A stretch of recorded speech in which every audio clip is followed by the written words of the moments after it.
My sister thought ramming her rusted minivan into my $8 million custom iron gate would force me to pay attention to her. She was right. But she did not know that the high-definition security camera recording her meltdown was not just capturing a crime. It was capturing the final piece of evidence I needed to foreclose on her entire life.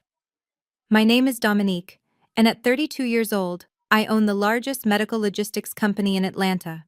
10 years ago, my family threw me out on the street with a trash bag of clothes because I refused to fund my sister's wedding. Today, they are at my doorstep screaming for mercy, but they are about to learn that the only thing I serve is justice. Before I tell you how I dismantled their entitlement piece by piece, please hit the like button and subscribe if you have ever had to build your own castle after your family locked you out of theirs. The sound of metal screeching against metal shattered the silence of my Saturday afternoon. It was a violent grinding noise that made the crystal glass in my hand vibrate. I watched as a dark stain of vintage Chateau Margaux wine spilled onto my cream-colored Persian rug. A rug that cost $12,000 ruined in a second. But I did not move to clean it up. My eyes were locked on the security monitor mounted on the wall of my home office. My heart should have been racing, I should have been panicked. But as I set the wine glass down on the marble coaster, I felt a cold calm wash over me. I reached for my phone, which had been vibrating incessantly for the last hour. The screen lit up with a notification that made my stomach turn. 109 missed calls. 42 from Mom, 25 from Dad, and 40 from my sister Latoya, plus 2 from a number I did not recognize but I assumed belonged to the man currently trying to destroy my property. I tapped the screen of my iPad, bringing up the live feed from the front gate. The image was crystal clear in 4K resolution.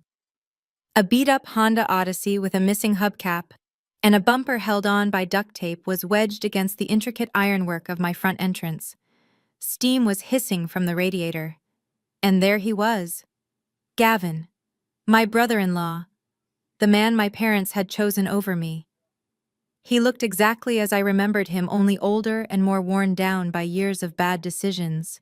He was slamming his hand against the steering wheel, screaming something I could not hear yet.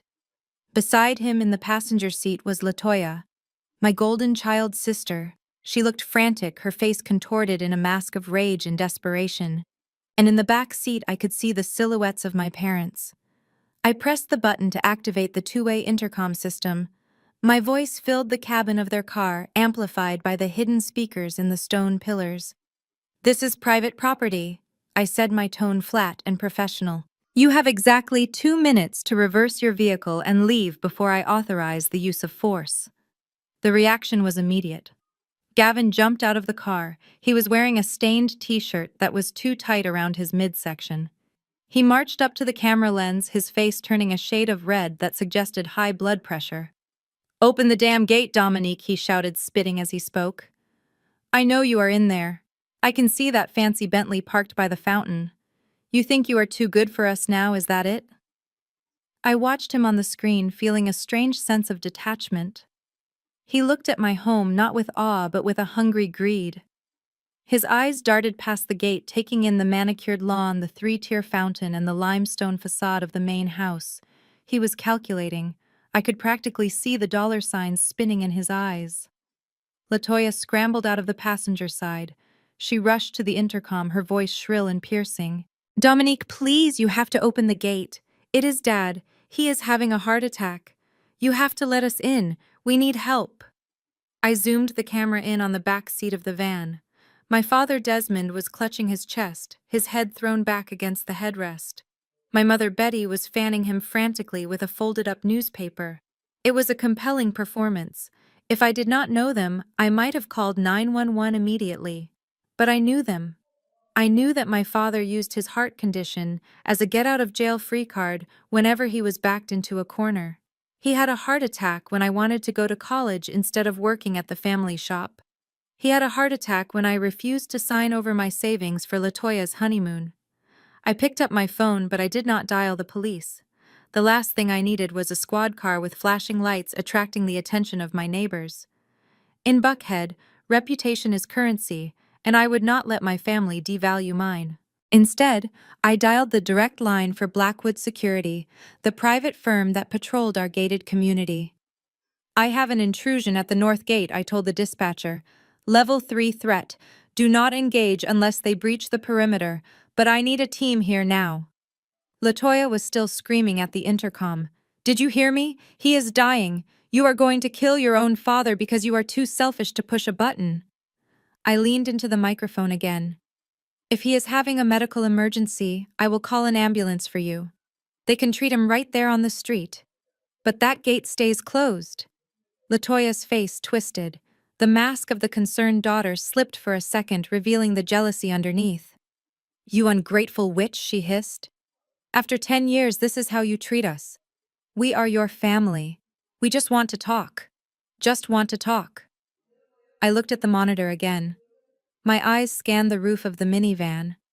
It was strapped down with a blue tarp bulging with luggage. I panned the camera down to the trunk, which had popped open from the impact of the crash. Inside, I could see boxes, not gift boxes, moving boxes. I counted quickly. There were at least 10 large suitcases strapped to the roof and stuffed in the trunk. People do not bring 10 suitcases for a Sunday visit. People do not bring their entire wardrobe and kitchen appliances just to catch up. They were not here to visit. They were here to move in. The realization hit me like a splash of ice water. They did not just want money. They had lost something. Maybe their home, maybe their business. And they had decided that my home was their backup plan. Gavin was now kicking the gate. "We are not leaving," he yelled. "You owe us this. We made you who you are. If it wasn't for us pushing you out of the nest, you would still be nothing. Now open this gate before I drive this car right through it." I watched him back up the minivan a few feet, preparing to ram the gate again. The audacity was breathtaking. 10 years of silence. 10 years of me rebuilding my life from the ashes they left me in. And now they show up demanding entry, as if they hold the deed to my property. I took a sip of my wine, the metallic taste of adrenaline mixing with the vintage red. They thought they could bully me. They thought I was still the 22-year-old girl who cried when they missed her graduation. They had no idea that the woman standing on the other side of this gate was not just a CEO. I was a predator who had spent a decade sharpening her claws. I spoke into the intercom one last time. "Go ahead, Gavin. Ram the gate again.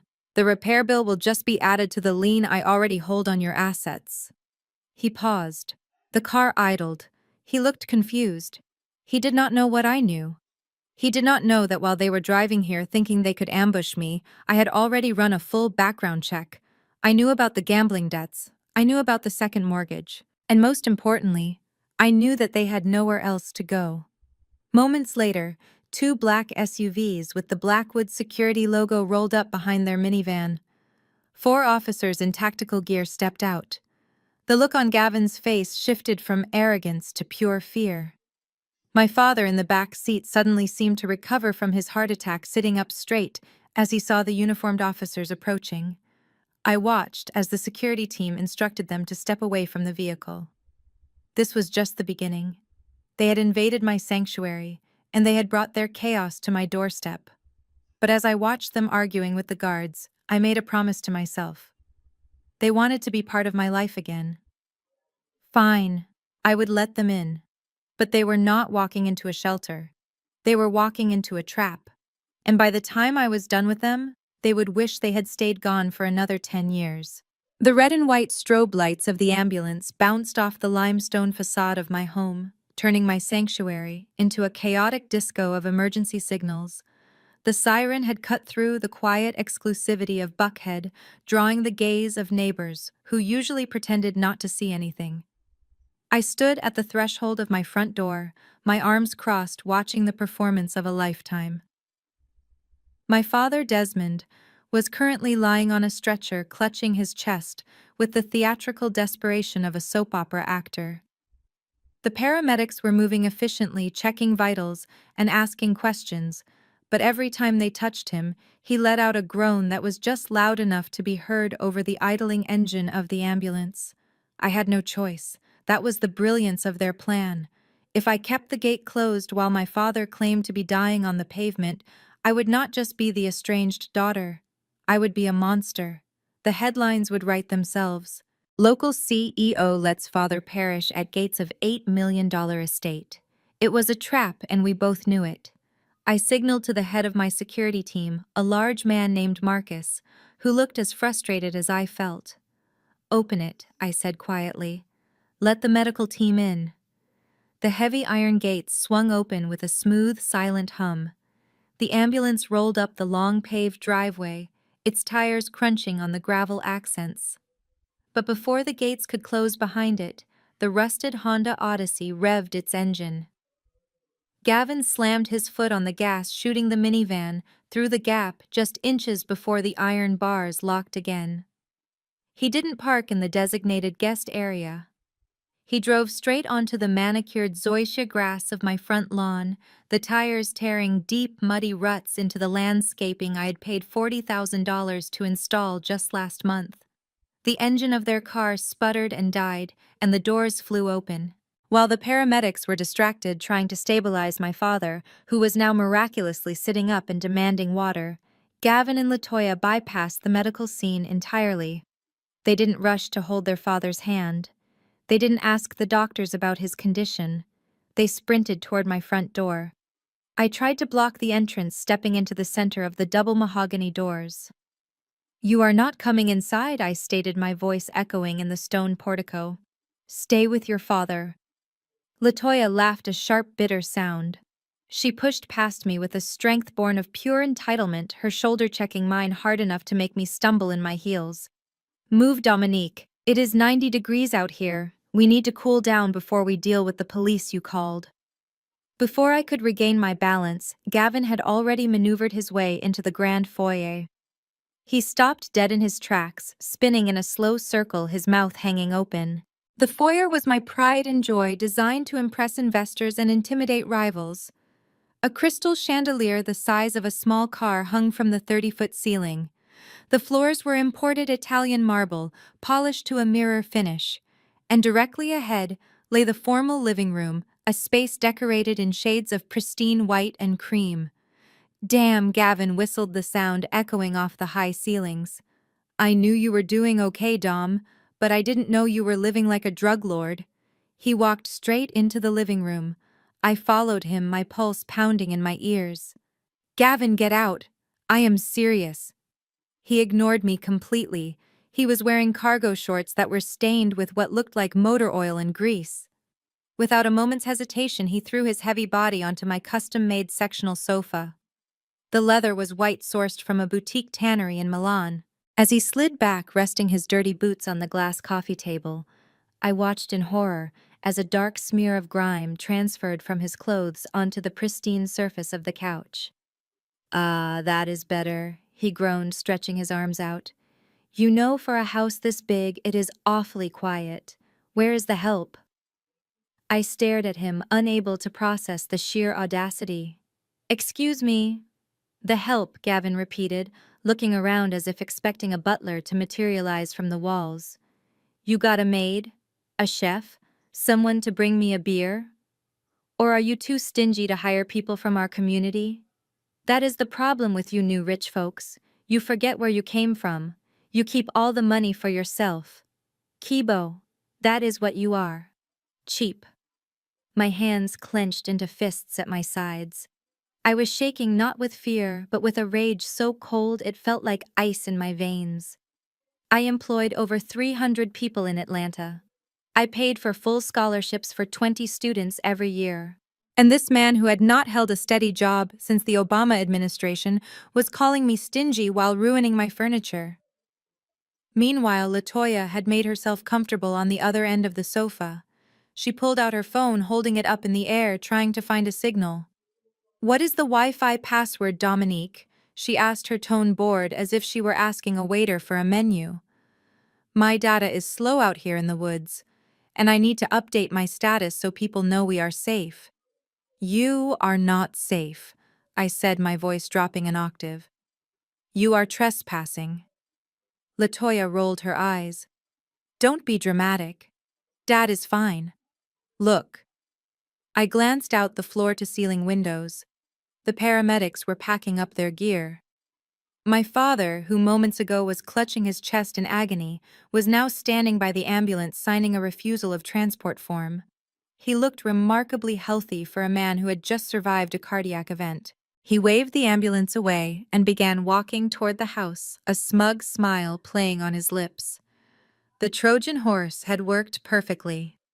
The gates were open, the enemy was inside, and the medical professionals had served their purpose as unwitting accomplices.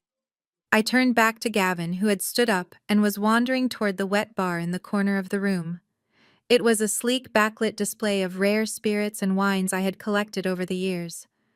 "Hey, don't touch that," I warned, taking a step forward.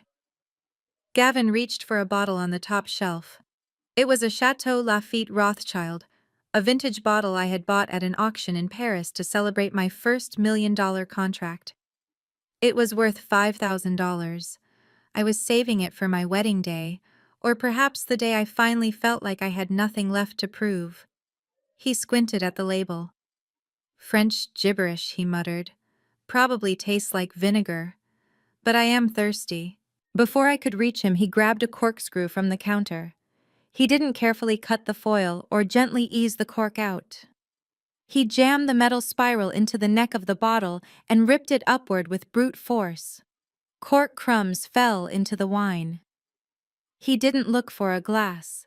He lifted the bottle, my $5,000 symbol of achievement, to his lips and took a long, glugging swig. Red wine trickled down his chin, dripping onto his stained t-shirt and splashing onto the marble floor. He pulled the bottle away, wiped his mouth with the back of his hand, and grimaced. "Tastes like dirt," he announced, slamming the bottle down on the quartz countertop, hard enough to risk cracking the glass. "You got any Hennessy?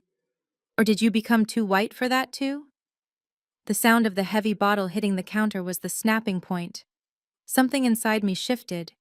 The shock of the invasion was fading, replaced by the calculating precision that had made me a CEO. They were not just family members behaving badly. They were vandals. They were financial liabilities. And they had just made the mistake of getting comfortable in a war zone. Latoya was now tapping away on her phone. Ugh, never mind, I guessed it. Is it really Success 2024? God, you are so corny, Dominique. Oh, look, Mom is coming in. My mother Betty walked through the front door. She carried a large casserole dish covered in aluminum foil, looking for all the world like she was arriving for Sunday dinner and not a hostile takeover. She surveyed the room, her eyes landing on the smear of dirt on the white sofa and the spilled wine on the floor. She didn't scold Gavin. She didn't apologize to me. She looked at me with a disappointed sigh. "Dominique, look at this mess," she said, shaking her head. "You invite us over and the place is already in shambles. You really need a woman's touch in here. Good thing we came to help you get organized." I looked from my mother to Gavin, who was burping loudly, to Latoya, who was scrolling through Instagram, and finally to my father, who was walking through the door with his suitcase. They had breached the walls. They were drinking my wine. They were muddying my floors. They thought they had won. They thought that by physically occupying the space, they could bully me into submission, just like they did when I was a teenager. But they had forgotten one crucial detail. This house was not just a home. It was a smart fortress. Every corner was wired with high-definition audio and video recording. Every word Gavin had said, every threat, every admission of their intent to stay, was being uploaded to a cloud server that my lawyer had direct access to. I took a deep breath, smoothing the fabric of my silk blouse. I walked over to the wall panel and adjusted the thermostat, dropping the temperature to 60 degrees. If they wanted to freeze me out, I would return the favor literally. "Make yourselves comfortable," I said, my voice dangerously calm. "Enjoy the wine, Gavin. It cost more than the car you drove here in." Gavin laughed, thinking it was a joke. He raised the bottle in a mock toast. "Thanks, sis. We are going to be here a while." "We will see about that," I whispered to myself as I turned my back on them and walked toward my office.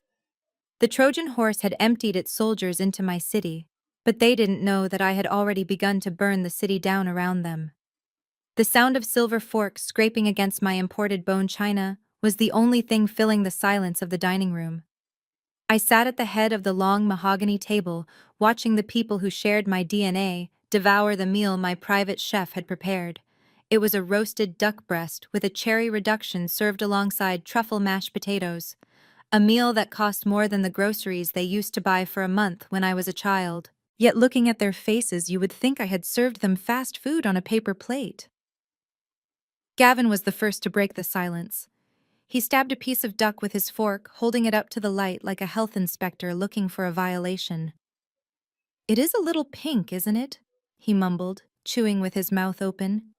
"You would think for what you pay that chef of yours he could cook a bird all the way through. But I guess this is how rich folks eat. Raw and expensive." I took a sip of my sparkling water, forcing the bile down my throat. I did not correct him. I did not tell him that medium rare was the standard for duck breast. I just watched him wipe his grease-stained hand on one of my linen napkins. My mother Betty set her fork down and sighed. It was a heavy, dramatic sound that I knew all too well. It was the sound that usually preceded a lecture or a guilt trip. She looked around the room, her eyes lingering on the original oil paintings on the walls and the crystal chandelier overhead. "Dominique, baby." She started, her voice trembling with a practiced fragility. "I know you must be wondering why we stayed away for so long, why we did not call, why we did not visit." I set my glass down. I was not wondering that at all. I knew exactly why. Because I had no money for them to take. But I remained silent, letting her spin her web. "We wanted to give you space." She continued, reaching across the table to try and touch my hand. I pulled it away instinctively, reaching for the salt shaker instead. "We knew you were building something big, Dominique. We saw your success. We were so proud. But we did not want to be a distraction. We knew that if we were in your life, you might feel obligated to take care of us, and that would slow you down. So we made the hard choice. We sacrificed our relationship with our daughter so that you could fly. We stayed silent because we loved you too much to hold you back." I stared at her, feeling a laugh bubbling up in my chest. It was a dark, bitter laugh. The audacity was breathtaking. She was rewriting history right in front of me. She was turning 10 years of neglect into a noble act of martyrdom. "You gave me space." I repeated, my voice flat. "Is that what you call it?" "Yes," she nodded eagerly, tears welling up in her eyes. "It broke my heart every day, baby, but we did it for you." My mind flashed back to when I was 24 years old. I was 2 years into starting my logistics company, driving a beat-up sedan to deliver medical samples because I could not afford drivers yet. A drunk driver had T-boned me at an intersection downtown. My car was totaled. My leg was broken in 2 places. I was lying in a hospital bed at Grady Memorial, terrified and alone with bills piling up. I had called home.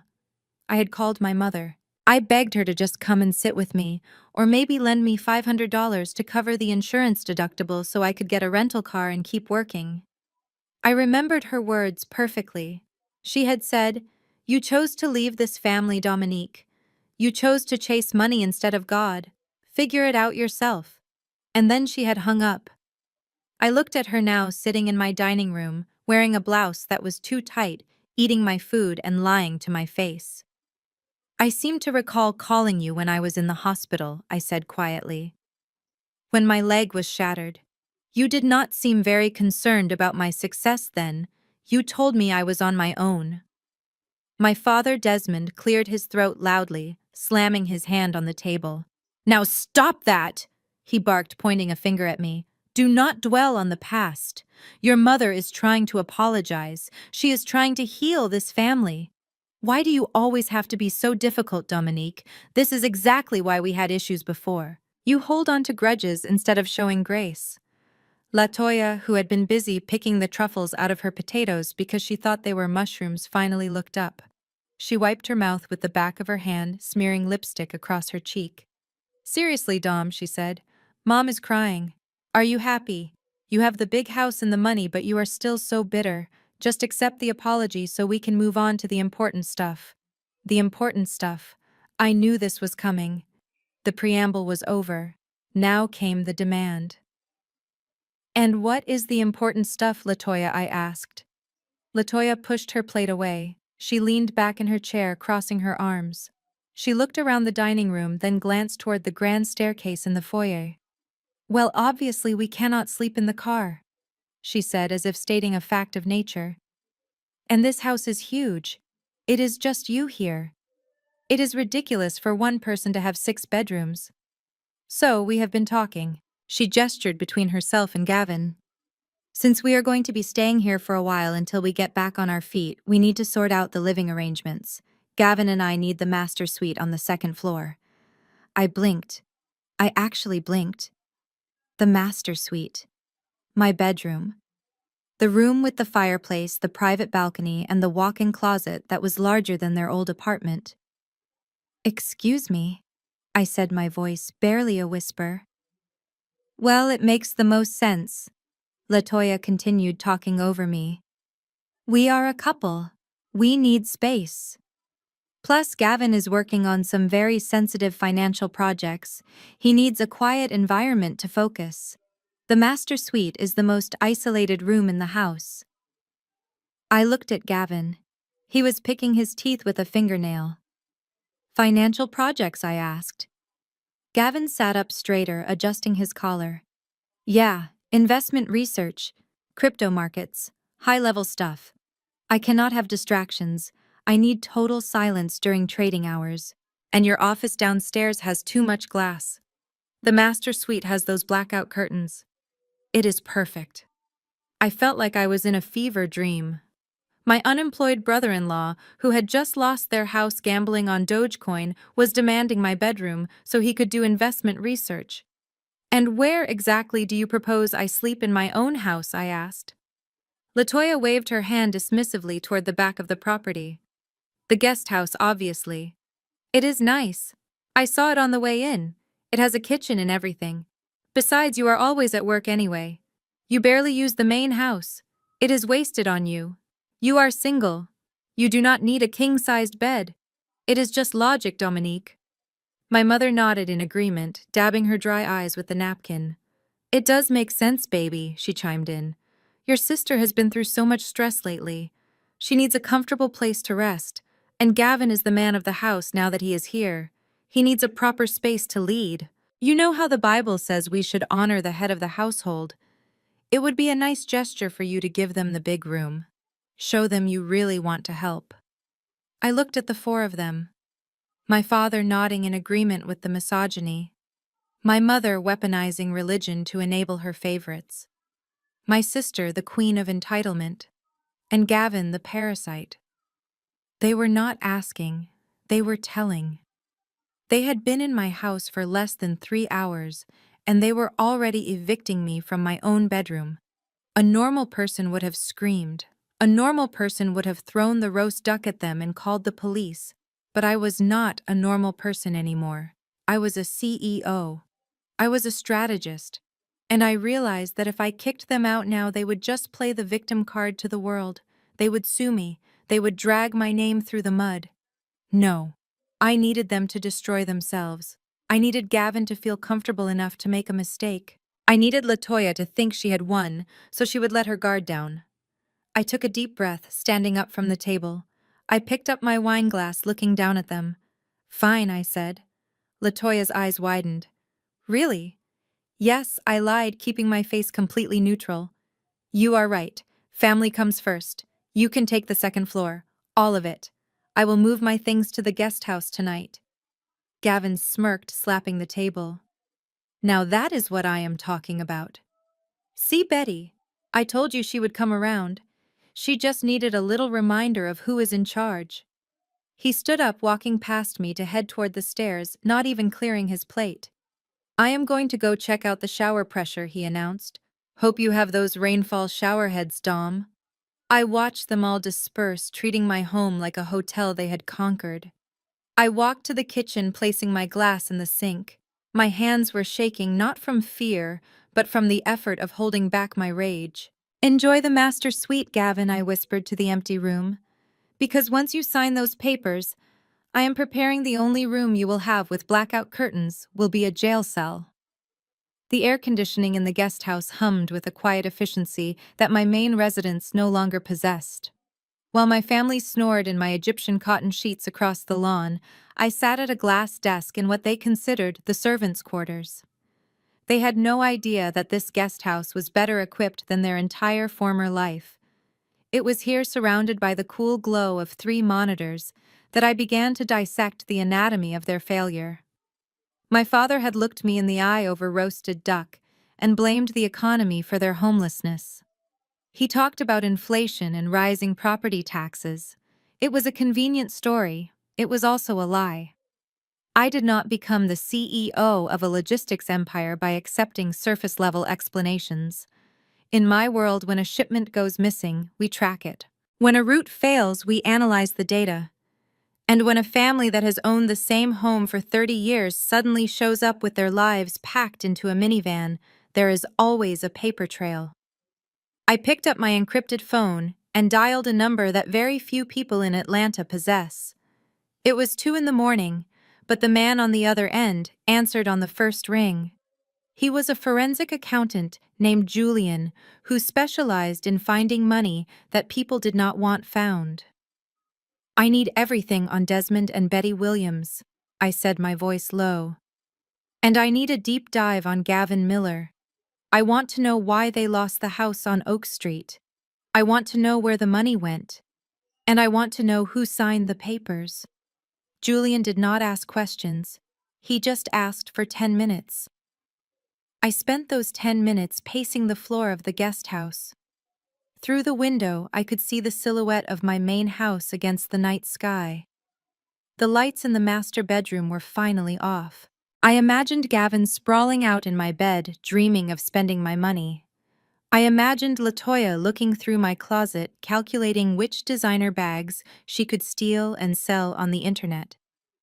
They were sleeping soundly because they thought they had solved their problem. They thought they had found a new host to attach themselves to. My computer chimed. The email from Julian had arrived.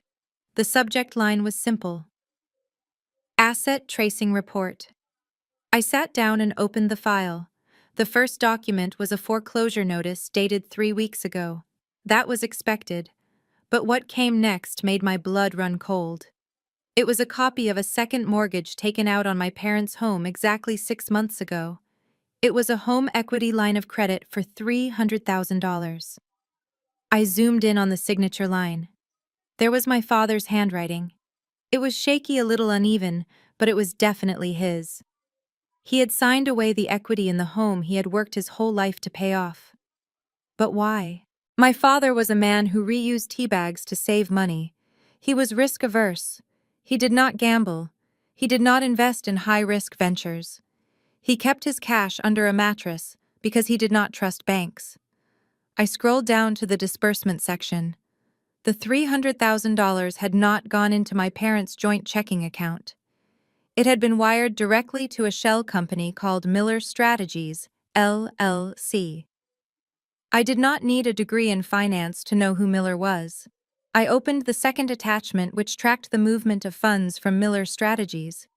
The money had stayed in the account for less than 48 hours. From there, it had been transferred in 3 large chunks to an offshore cryptocurrency exchange. Gavin. I leaned back in my chair, the pieces falling into place with a sickening clarity. Gavin had not been researching investments in my living room. He had been looking for his next fix. He had convinced my aging father to take out a loan against his house, promising him what? A massive return. A way to retire in luxury. A way to finally be richer than the daughter they had cast aside. I looked at the transaction dates. February 14th. The money went in. February 16th. The money was converted to a speculative coin that I recognized from the news. It was a pump and dump scheme that had crashed violently in March. By April, the $300,000 was worth less than $400. Gavin had not just lost their money, he had incinerated it. He had taken the roof over my parents' heads, their security, their legacy, and he had gambled it away on a digital pipe dream in less than a month. But there was one more document in the file. It was a witness affidavit required for the loan.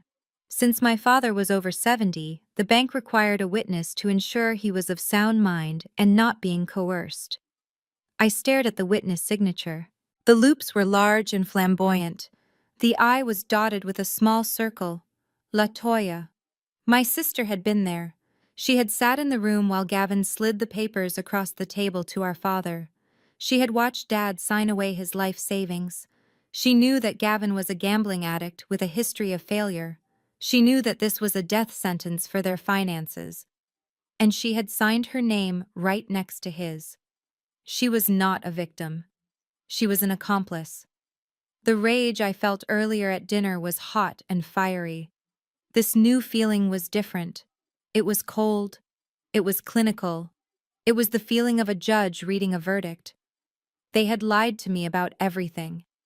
Dad said it was the economy protecting his pride and protecting the son-in-law he valued more than me. Mom said they stayed away to give me space, covering up the shame of their destitution.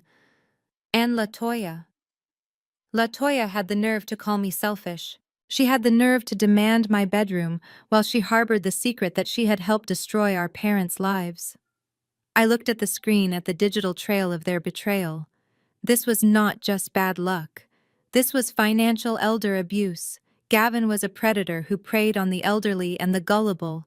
Latoya was the gatekeeper who let him in, and my parents were the willing victims who would rather lose everything to a man than accept help from their successful daughter. I saved the files to a secure cloud drive. I printed hard copies and locked them in the safe, hidden in the floor of the guest house. I could have gone over there right now. I could have kicked down the door of the master suite, thrown the papers in Gavin's face, and dragged him out to the street by his ear. I could have shaken my father awake and showed him that his golden boy was a thief. But that would be too easy. That would be messy. It would give them a chance to deny it, to make excuses, to cry and say it was a mistake. Gavin would say the market crashed and it wasn't his fault. Dad would defend him because admitting he was scammed would mean admitting he was a fool. No. I needed more than just the truth. I needed a public execution of their lies. I turned off the monitors, plunging the room into darkness. I walked to the window and looked at the main house again. Let them sleep. Let Gavin enjoy the high thread count sheets. Let Latoya dream of inheriting my empire. Let them think they have gotten away with it. Because when I finally reveal this, it will not be in a private conversation. It will not be in a guest house at 2 a.m. I was going to wait until they felt safe.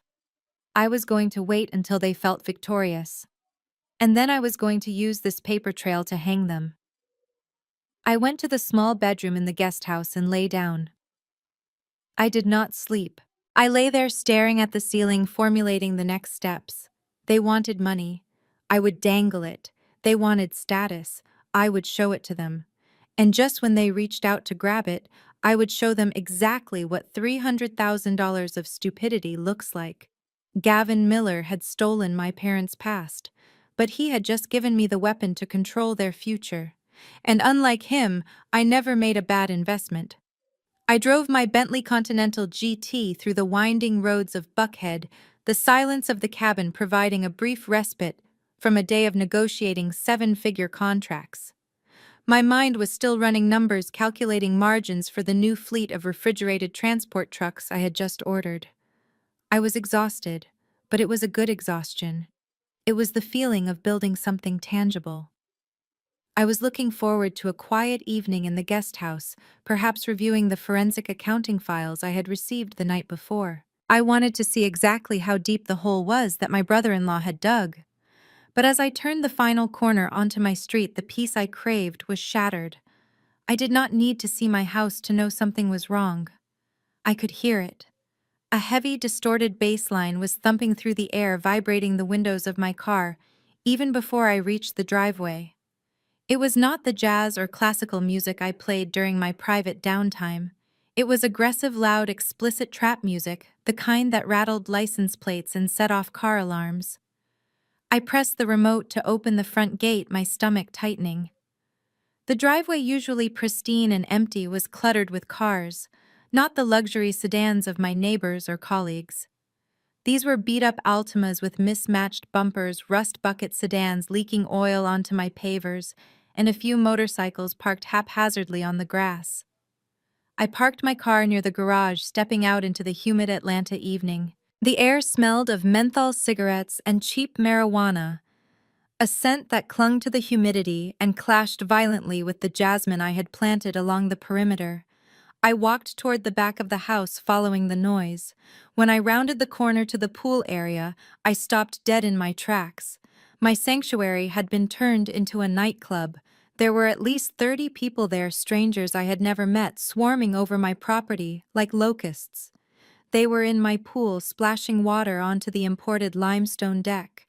They were lounging on my outdoor furniture, their wet bodies soaking into the custom weather-resistant fabric. And in the center of it all was LaToya. She was wearing a neon pink bikini that was struggling to contain her holding court on one of my chaise lounges like she was the Queen of Sheba.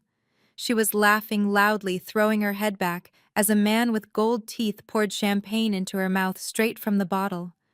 I squinted at the bottle.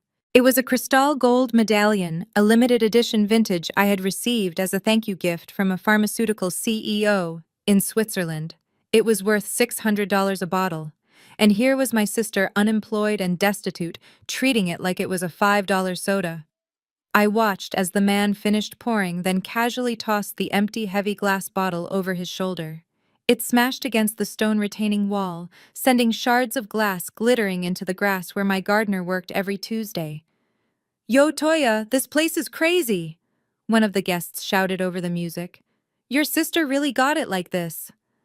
LaToya waved her hand dismissively, clearly intoxicated on both the alcohol and the power trip. "Yeah, she does all right," LaToya slurred. "But you know it is family money, really. She just manages it. This is basically my crib, too. We are taking over now." The rage that filled me was different from the night before. Last night was personal betrayal. This was a violation of my space, my hard work, and my peace. These people did not care about the architecture or the landscaping. To them, my home was just a backdrop for their content, a place to get high and pretend to be rich for a few hours. I walked closer, my heels clicking sharply on the stone. A few people turned to look at me, their expressions ranging from indifference to hostility. I was wearing a tailored Givenchy suit, standing stiffly with my briefcase, looking like the narc at a high school party. "Who is that?" someone asked. "That is the help," LaToya laughed, standing up unsteadily. "No, I am kidding. That is Dominique. Hey, little sister, you are home early. Come have a drink. Meet my friends. This is Trey, and over there is Keisha. We are just breaking in the pool. It was looking too lonely." She gestured to the chaos around her as if she were doing me a favor. I looked at the pool. Floating in the deep end was one of my outdoor dining chairs. It was a teak wood chair, hand-carved, weighing about 40 pounds. Someone had thrown it in there for a laugh. The chlorine would bleach the wood, ruining the finish within hours. "Get out," I said. My voice was not loud, but it cut through the music for those standing close enough to hear. LaToya rolled her eyes, stumbling slightly as she stepped toward me. "Oh my God, here she goes," she groaned to her friends. "The fun police is here. Relax, Dom. We are celebrating." Celebrating what? I asked, stepping back to avoid the splash of pool water coming from a cannonball jump behind her. "Celebrating the fact that you lost your house, celebrating that you scammed our parents, or celebrating that you are trespassing." LaToya's face hardened. She stepped into my personal space, smelling of chlorine and expensive champagne. "We are celebrating the fact that I am living here now," she hissed. "And since I live here, I can have guests. You said we could have the main house, remember? That means this is my territory. So why do not you go back to your little shed in the backyard and let us live?" She turned her back on me, picking up another bottle of wine from the table. It was a Pinot Noir I had been aging for 5 years. Turn the music up, she screamed to the DJ who had set up his equipment on my outdoor kitchen counter, scratching the marble surface. I stood there for 3 seconds. 3 seconds of pure calculating silence. She wanted to play territory. She wanted to claim the main house as her dominion. She thought that because I had yielded the bedroom, I had yielded control. She was wrong. I turned around and walked away. I did not scream. I did not fight. I walked straight to the guest house. I entered the cool, quiet space and locked the door behind me. I sat down at my desk and pulled up the smart home control panel on my main monitor. The entire property was networked. Lighting, security, climate control, and most importantly, utilities. I navigated to the zone control menu. Zone 1, main house. Zone 2, pool and patio. I hovered my mouse over the power icon for Zone 2. Click. Outside, the thumping bass cut out instantly. The music died mid-beat. The decorative landscape lights that illuminated the pool area flickered and went black. The only light remaining was the moonlight and the glow from cell phone screens. I heard shouts of confusion from the yard. "Yo, what happened?" someone yelled. The music died. I was not done. I moved my cursor to the water control. Zone 2. Water features. Click. The waterfalls cascading into the pool stopped. The jets in the hot tub sputtered and went silent. Then I moved to Zone 1. The main house. If they wanted to live there, they needed to understand who paid the electric bill. Click. I watched through the window as the massive chandeliers in the foyer went dark. The lights in the kitchen, the living room, and the master bedroom all extinguished simultaneously. The massive air conditioning units, which were humming loudly to combat the 90-degree heat, shuddered to a halt. My phone rang almost immediately. It was Latoya. I let it ring. I watched from my darkened window as the party guests began to panic. Without music and lights, the vibe had shifted from a celebration to a confused gathering in the dark. I saw phone flashlights turning on, beaming around the yard like searchlights. I picked up the microphone connected to the outdoor PA system. This was usually used for security announcements, but tonight it was my gavel. "Attention," my voice boomed across the yard, echoing off the stone walls. "This is the property owner. The party is over. You are trespassing on private property. Security has been notified and police are en route." I paused, letting that sink in. I saw people scrambling, grabbing their cheap sandals and running toward the driveway. "And Latoya?" I continued, my voice cold and magnified. "I am watching the camera feeds. I see the teak chair in the pool. I see the broken glass. I see the wine stains on the stone." Latoya was standing in the middle of the dark patio, looking up at the speakers, screaming something I could not hear. "Every single item that is broken, damaged, or stolen is being logged," I announced. "The cost will be deducted from the allowance you begged for. And since you claim the main house as your territory, you can explain to your guests why there is no air conditioning tonight. I have cut the power. It will remain off until every stranger is off my property and the mess is cleaned up." I released the button. The exodus was rapid. I watched as the beat-up cars peeled out of my driveway, leaving tire marks on the pavement. The freeloaders did not want to stick around for the police or the heat. Within 5 minutes, the yard was empty except for Latoya, Gavin, and my parents, who had wandered out in their pajamas, looking confused and frightened in the sudden darkness. Gavin was yelling, kicking a pool float. Latoya was crying, smashing her fists against the outdoor table. I leaned back in my chair, watching the thermal camera feed. The temperature in the main house was already beginning to rise. Atlanta summer nights were unforgiving. By midnight, that master bedroom would be a sauna. They wanted to be the masters of the house. Fine, but a house is just a box of brick and mortar until someone pays to make it alive. They were about to learn a very hot, sticky, and dark lesson about the difference between ownership and occupancy. I opened a new spreadsheet on my computer. I titled it Damages and Debts. Item 1. Vintage crystal champagne, $600. Item 2. Teak chair restoration, $400. Item 3. Landscaping repairs, $1,000. I started typing the click of my mechanical keyboard, the only sound in the room. They thought the bill for the party was the cost of the drinks. They had no idea that I was just starting to write the invoice for their entire existence. The air conditioning in the guest house was set to a crisp 68 degrees. It was a silent hum of luxury that stood in stark contrast to the humid oven I had created in the main residence across the lawn. I sat in my leather executive chair watching the digital clock on my monitor tick past midnight. The party guests were gone. The music had stopped. But the war had just moved to a new battlefield. My phone, which I had set to silent, began to vibrate against the glass desktop. It was not a rhythmic buzzing of a call. It was a continuous frantic spasm of notifications. Twitter, Instagram, TikTok. The icons flashed rapidly, merging into a single blur of digital panic.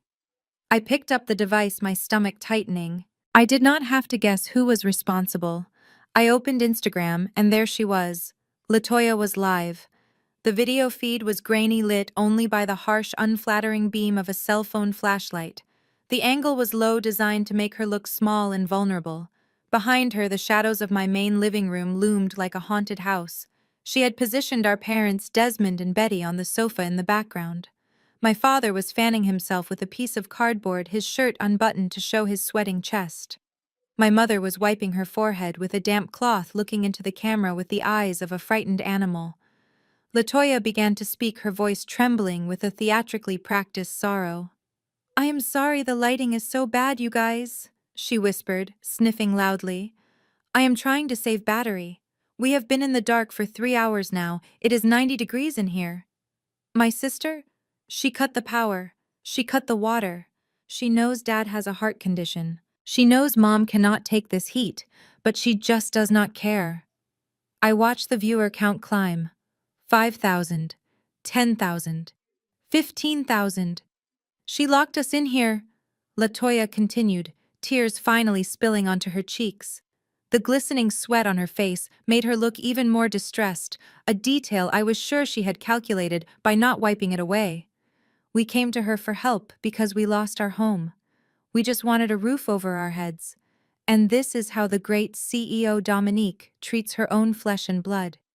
She is sleeping in the air-conditioned guest house right now while her elderly parents roast in this heat." The comments section was moving so fast it was a blur of rage. "Unbelievable. Eat the rich. Boycott Dom Logistics. Someone call the police. She is a monster." I felt a cold sweat break out on my own skin despite the chill in the room. This was not just a family squabble anymore. This was a targeted assassination of my character. Latoya knew exactly what she was doing. In the current social climate, a wealthy CEO abusing her poor elderly parents was the ultimate sin. She was weaponizing my success against me. I switched tabs to Twitter. The hashtag boycott Dominique was already trending in Atlanta.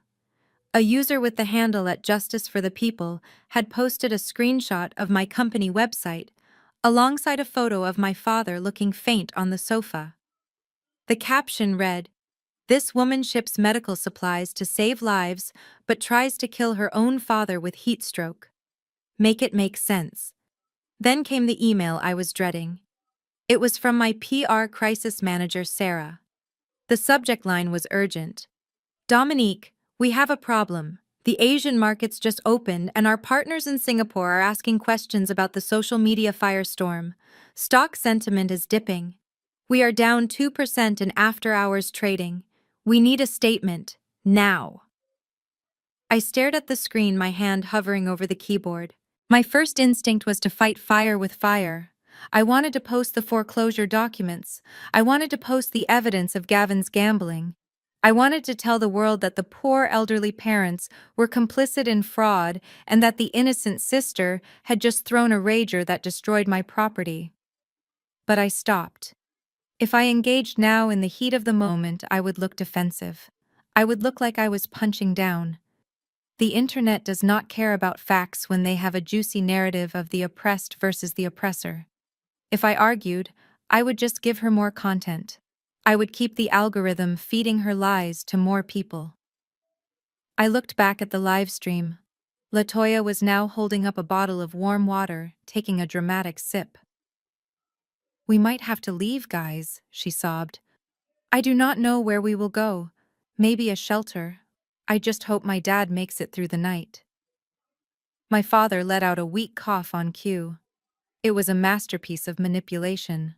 I minimized the window. I could not watch anymore. My blood was boiling, but my mind had to stay cold. This was damaging, yes, but it was also a mistake. Latoya had overplayed her hand. By taking this public, she had made a claim that could be legally tested. She had accused me of abuse. She had accused me of endangering life. These were not just insults, they were defamatory statements that impacted my business revenue. I opened a new email draft, addressing it to my legal team. Subject: defamation and business interference. Body: please preserve all social media footage from the account at Latoya Lives immediately. Calculate the drop in share price and correlate it with the timestamps of her live stream. I want a forensic evaluation of the damages to the brand. Do not issue a cease and desist yet. Let her keep talking. The more she lies, the bigger the settlement. I hit send. Then I picked up the iPad that controlled the smart home. I looked at the Zone 1 controls again. Part of me, the part that was still the little sister wanting approval, wanted to turn the lights back on. I wanted to stop the hate comments. I wanted to show them I was not a monster. But then I remembered the text message from 10 years ago. "Don't come back." I remembered the look on Gavin's face when he drank my $5,000 wine. I remembered the teak chair rotting in the pool. They were using the internet to bully me into submission just like they used to use silence. If I turned the power back on now, they would learn that terrorism works. They would learn that all they had to do was threaten my reputation, and I would open my wallet. Number 1. I left the power off. I walked to the window and looked out at the main house. It was pitch black save for the flashlights moving around inside like fireflies in a jar.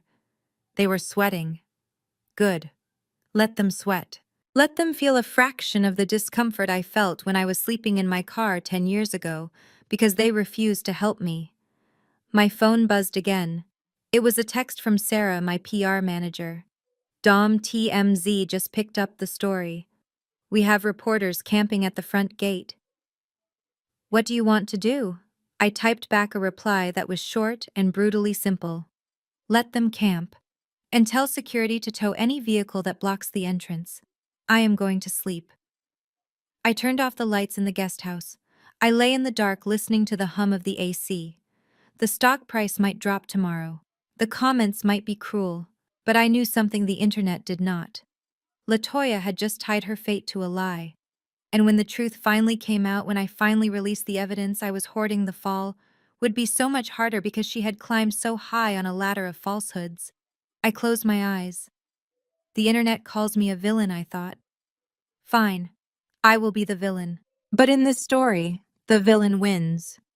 The Sunday morning sun in Atlanta was unforgiving, baking the asphalt of my driveway until heat waves shimmied off the ground. I stepped out of the climate-controlled guest house, a travel mug of premium Ethiopian coffee in my hand, intending to do a perimeter check of the property. I expected to see my family miserable, sweating in the unpowered main house, perhaps ready to surrender and leave. Instead, I found a congregation. Parked right next to Gavin's battered minivan was a pristine white Cadillac Escalade with gold rims. Standing in the shade of the portico, wiping sweat from his forehead with a monogrammed handkerchief, was Pastor Jenkins. He was a man of significant stature in the community, the leader of the Greater Hope Baptist Church, the same church my parents had attended for 30 years. He was wearing a cream-colored three-piece suit that looked immaculate despite the humidity, and he was flanked by my parents, who were dressed in their Sunday best, though their clothes looked wrinkled from living out of suitcases. My stomach tightened. This was their next play. If the internet mob could not break me, they would bring in God. In the African American community, the pastor is not just a spiritual leader, he is a judge, a jury, and a cultural gatekeeper. To defy him is to defy the community itself. My mother Betty spotted me first. She whispered something to the pastor, pointing a trembling finger in my direction. She looked frail, her eyes wide and pleading, a perfect picture of the suffering mother. Pastor Jenkins turned his face, arranging itself into a mask of benevolent concern. He walked toward me, arms open wide, his voice booming with the practiced cadence of a Sunday sermon. "Sister Dominique," he intoned, his baritone voice echoing off the limestone walls of my home. "It has been too long. The Lord has truly blessed you with abundance. Look at this sanctuary you have built. It is a testament to his favor." I stopped, taking a sip of my coffee. I knew this game. I had grown up in it. The compliment was just the sugar coating on the bitter pill he was about to force feed me. "Good morning, Pastor," I said, keeping my tone polite but distant. "To what do I owe the pleasure of a house call?" He stopped a few feet away, close enough that I could smell his expensive cologne mixed with the scent of old Bibles. My parents and Latoya shuffled up behind him, forming a semicircle of judgment. Latoya was looking at the ground, playing the part of the repentant sister, but I could see the smirk tugging at the corner of her mouth. She thought she had me checkmated. She thought I would never dare disrespect a man of God. "Your mother called me in great distress, Dominique," the pastor said, his voice dropping to a somber whisper. "She told me of the strife in this household. She told me that you have hardened your heart against your own flesh and blood, that you have turned off the lights and the water, leaving your elderly parents to suffer in the heat, while you live in comfort." He paused, letting the accusation hang in the heavy air.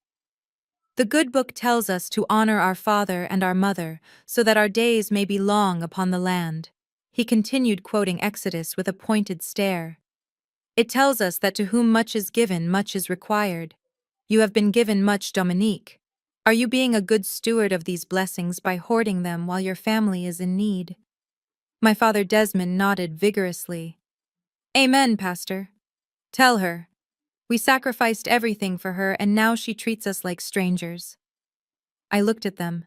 I looked at the sweat beading on my father's forehead, the fake tears in my mother's eyes, and the self-righteous tilt of the pastor's chin. They were using my faith as a weapon.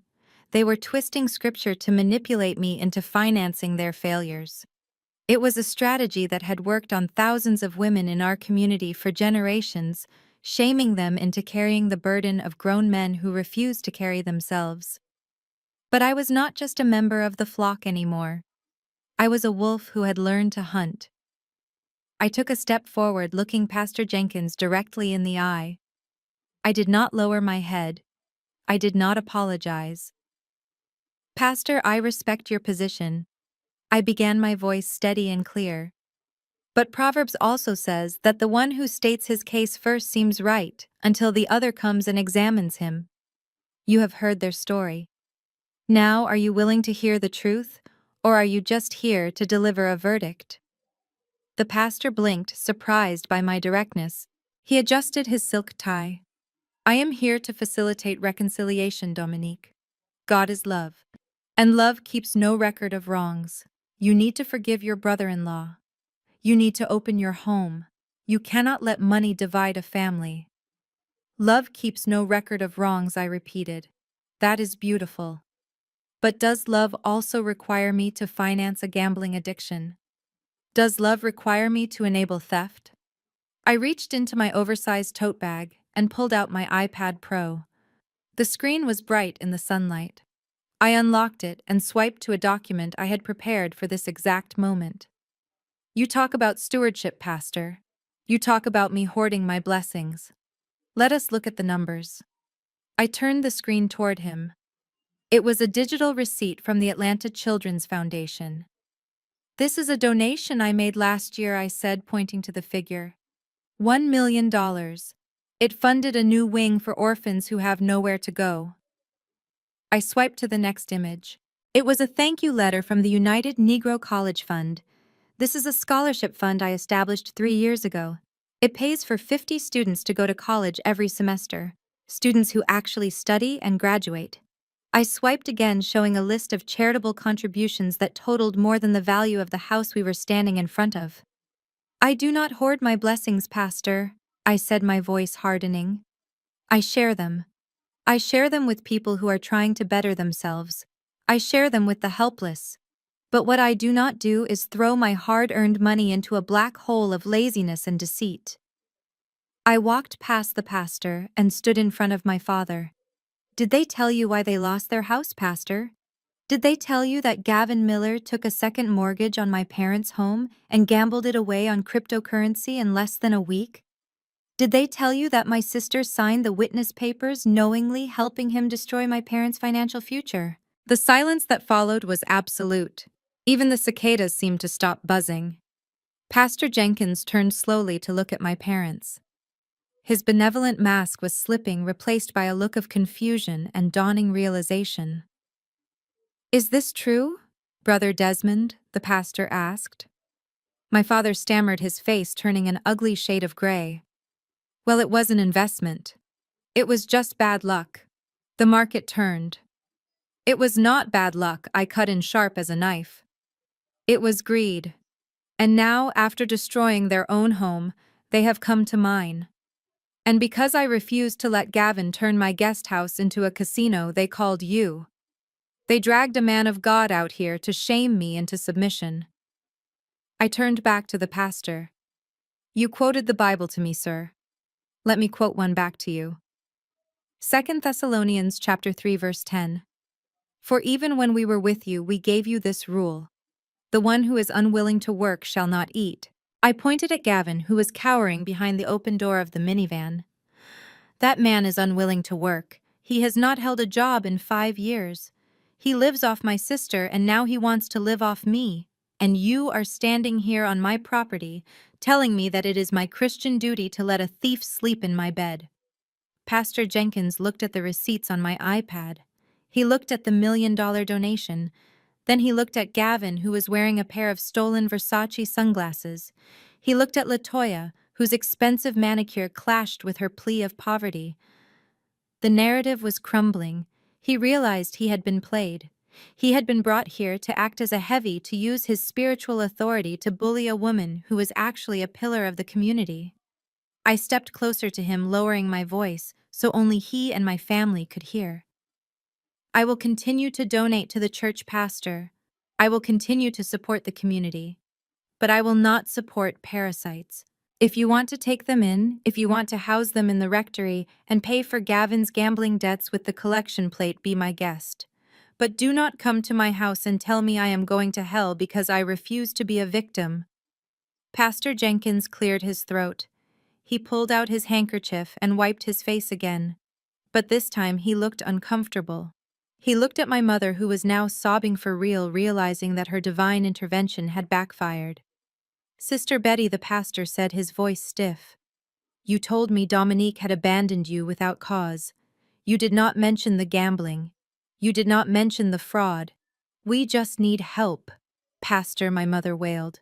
"We are family." "Family tells the truth," the pastor said, stepping back toward his car. He looked at me, and for the first time there was respect in his eyes.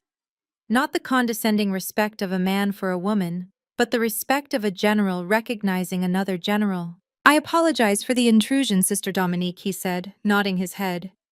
"It seems I was not given the full picture.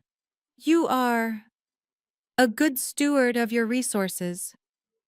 I will pray for your family. But I cannot interfere in matters of financial discipline." He turned and walked to his Escalade.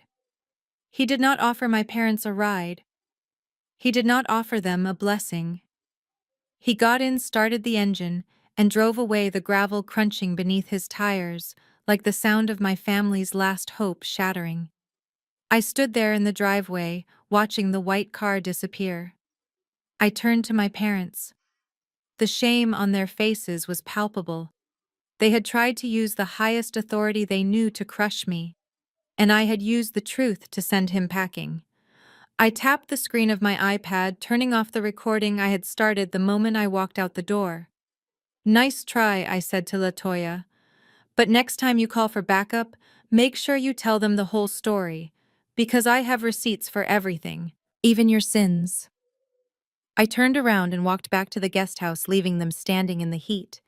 The sun was getting higher, and it was going to be a very long, very hot day for the wicked. The man standing in the lobby of my corporate headquarters looked entirely out of place amidst the polished chrome and Italian glass that defined the aesthetic of Dom Logistics. He was wearing a suit that was 2 sizes too big, the fabric shiny with age, and he was sweating profusely in the air-conditioned coolness of the reception area. My executive assistant Sarah looked ready to call security, her finger hovering over the panic button beneath her desk. But I shook my head as I approached them, the click of my Louboutin heels echoing on the marble floor. I knew exactly what this was. In the world of business, you learn to recognize a process server from a mile away. "Are you Dominique Williams?" the man asked, wiping his forehead with the back of his hand. He did not look me in the eye. He looked at the floor, clearly uncomfortable being the bearer of bad news in a building that cost more than his entire neighborhood. "I am," I replied, my voice cool and detached. He thrust a thick manila envelope toward me. "You have been served, ma'am. Have a nice day." He turned and practically ran for the revolving doors, desperate to escape the judgment of my staff. I stood there in the lobby holding the packet. I could feel the eyes of my employees on me. They were wondering if the company was being sued. They were wondering if I was in trouble. I offered them a reassuring smile, tucking the envelope under my arm, as if it were nothing more than a catering menu. Back in the sanctuary of my corner office, I sat down at my desk and slid a silver letter opener under the flap of the envelope.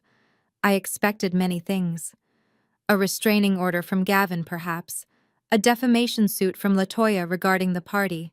But what I pulled out of that envelope was so audacious, so creatively evil, that for a moment I just stared at the cover page in silence. It was a civil lawsuit filed in the Superior Court of Fulton County. The plaintiff was listed as Desmond and Betty Williams. But as I read the legal jargon, the clumsy phrasing, and the aggressive demands, I knew my parents had not written this. This had Gavin's fingerprints all over it. The lawsuit cited a dusty, archaic statute known as the Filial Responsibility Law. It was a piece of legislation from the 1920s that was rarely enforced, designed to ensure that wealthy children did not let their parents starve to death while they lived in luxury. Gavin had found a lawyer, a man named Marcus J. Thorne, whose office address was listed in a strip mall next to a pawn shop, to weaponize this law against me. I turned to page 3 where the demands were listed. I had to blink to make sure I was reading the numbers correctly. Item 1. Immediate monthly spousal support for the maintenance of Desmond and Betty Williams in the amount of $15,000. Item 2. Retroactive payments for pain and suffering caused by emotional neglect over the past 10 years, totaling $500,000. Item 3. And this was the part that made my jaw tighten. Access to 50% of the primary residence located at the Buckhead estate to ensure the physical well-being of the plaintiffs, as the guest house is deemed insufficient for their medical needs. I leaned back in my chair. The office was silent, but inside my head, gears were turning at a furious pace. They were not just asking for money. They were trying to legally seize my home. They were trying to use a judge to force me to let Gavin and LaToya live in my master bedroom. The audacity was so absolute, so complete, that the anger I expected to feel never arrived. Instead, I felt a bubble of laughter rising in my chest. It started as a chuckle and then transformed into a full, hearty laugh that bounced off the glass walls of my office. They had done it. They had finally made the fatal mistake I had been waiting for. For days I had been holding on to the evidence of their fraud, waiting for the right moment to expose them. I had the bank records. I had the proof of the crypto gambling. But privacy laws made it difficult to just release that information to the public without looking like I was the one harassing them. But now they had sued me. By filing this lawsuit, they had made their financial situation a matter of public record. They had opened the door to a legal process called discovery. In a civil suit, the defendant has the right to investigate the plaintiff's finances to determine if their claims of poverty are legitimate. Gavin thought he was swinging a sword at my neck. He did not realize he had just handed me a loaded gun and pointed it at his own head. I picked up my desk phone and dialed a number I knew by heart. It was the direct line to Sterling Vance, the most ruthless, expensive civil litigator in the state of Georgia. Sterling charged $1,000 an hour, and he was worth every penny. Dominique Sterling answered, his voice smooth as aged scotch. To what do I owe the pleasure? Are we acquiring another competitor today? Not today, Sterling, I said, spinning my chair around to look out at the Atlanta skyline. Today we are playing defense. My family just sued me for filial support. They want $15,000 a month and half my house. There was a pause on the line. Then Sterling let out a low whistle. Filial support. I have not seen one of those in 20 years. Who is their counsel? Marcus J. Thorne. I read from the document. I heard the sound of typing on the other end. Ah, yes, Sterling said, his tone dripping with amusement. Mr. Thorne.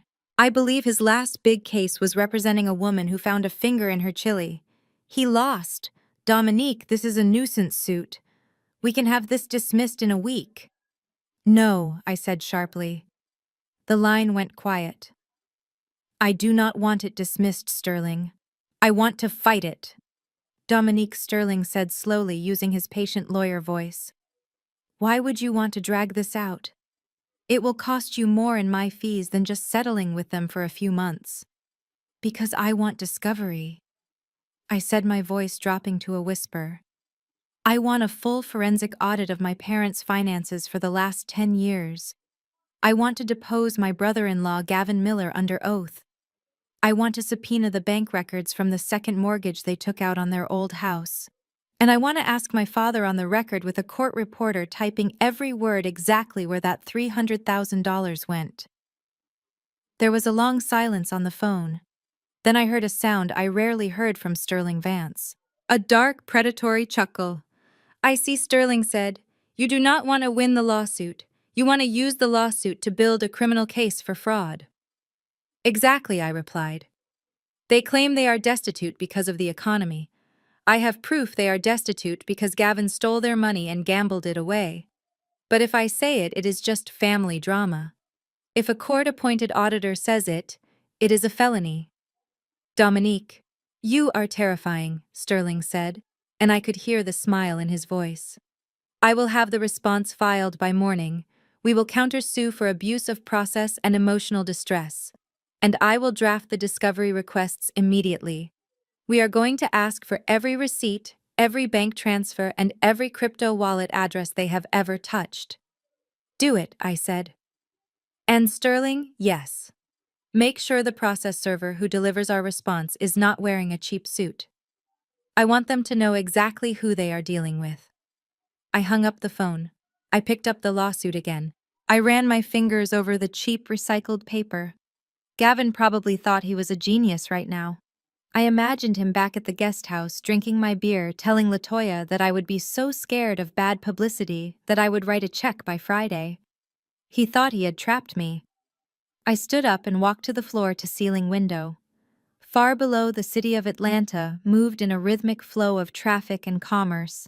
It was a world of rules, of contracts, of consequences. Gavin had spent his whole life trying to skirt those rules. He thought the legal system was a lottery ticket. He was about to learn that the law is not a game of chance. It is a game of facts. And I had all of them. I looked down at the lawsuit one last time before tossing it into my shredder pile. $15,000 a month, I whispered to the empty room. Gavin, by the time I am done with you, the only state housing you will be eligible for is a 6x8 cell with a stainless steel toilet. And the best part is you are the one who filed the paperwork to make it happen. I sat back down at my desk and pulled up my calendar. I had a board meeting in 10 minutes. I checked my makeup in the reflection of my monitor. I looked calm. I looked powerful. I looked like a woman who had just been handed the keys to her enemy's destruction. I pressed the intercom button. Sarah, send in the finance team. And bring me a fresh coffee. It is going to be a wonderful day. The drive back to my estate that evening felt different. Usually the winding roads of Buckhead were a decompression zone where I let go of the stress of the boardroom, but tonight, I was not decompressing. I was getting into character. I checked my reflection in the rearview mirror. I had intentionally rubbed off some of my mascara to create dark smudges under my eyes. I had let my hair fall a bit loose, ruining the perfect blowout I usually maintained. I needed to look like a woman who had been broken. I needed to look like a CEO who had finally hit a wall she could not climb over. When I pulled into the driveway, the sight that greeted me was predictable, but still infuriating. The lights in the main house were blazing.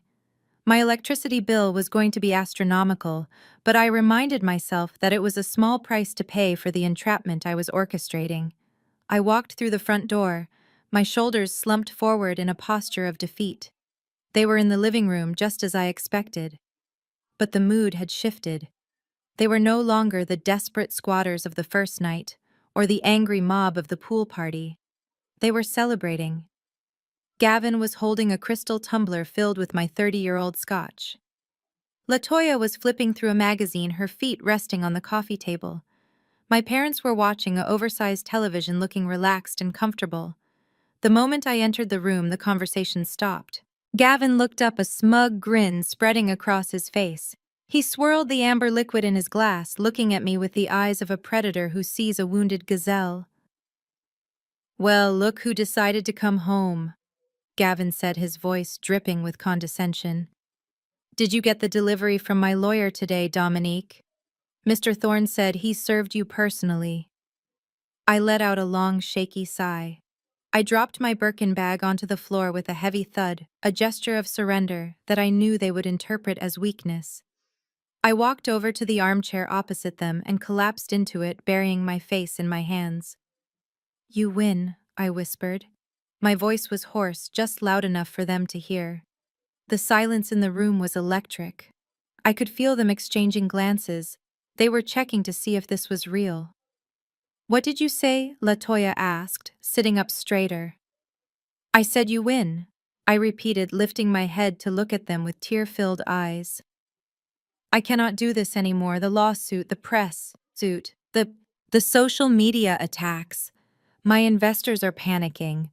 The stock dropped another 4% today because of the rumors about me abusing our parents. I spent 10 years building this company, and I cannot let it be destroyed by a family feud." Gavin let out a loud, barking laugh.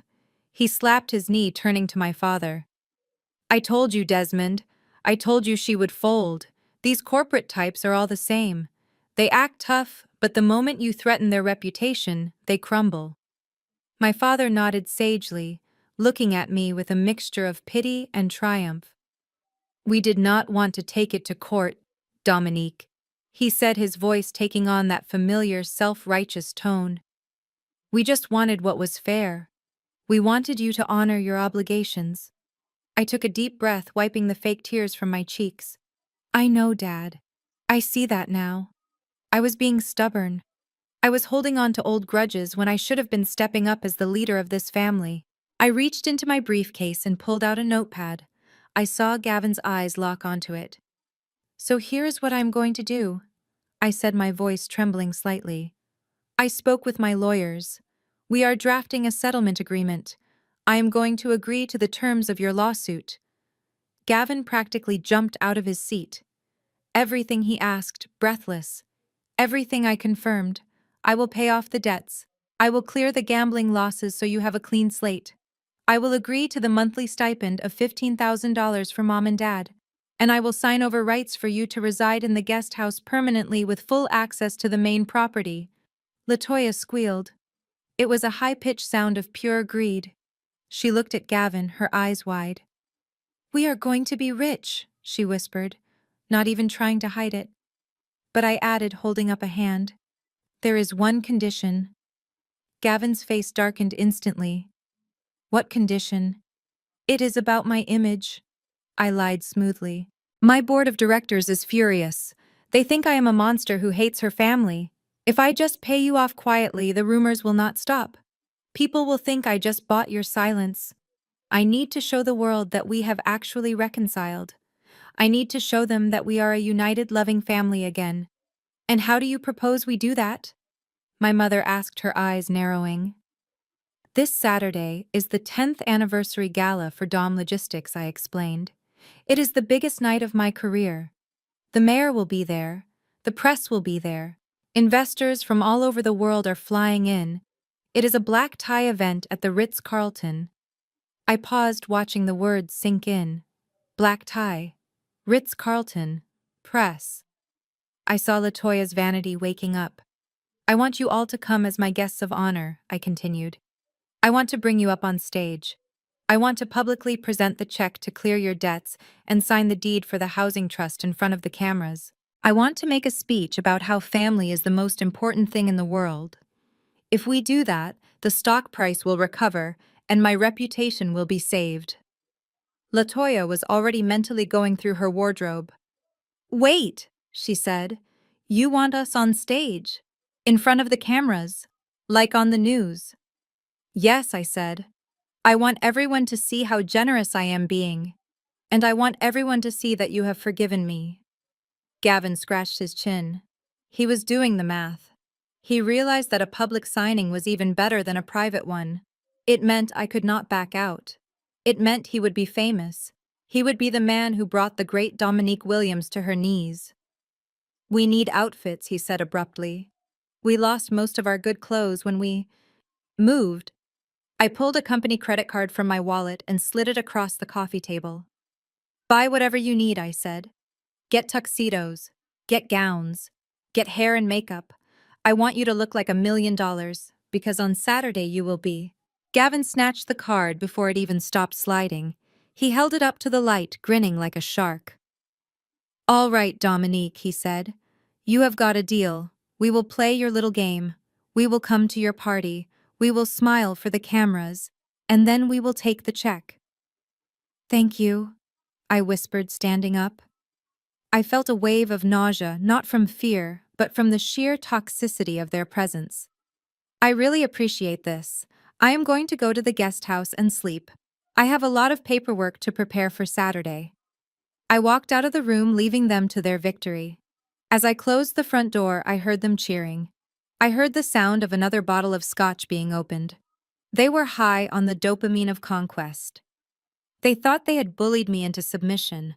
They thought I was worried about stock prices and PR.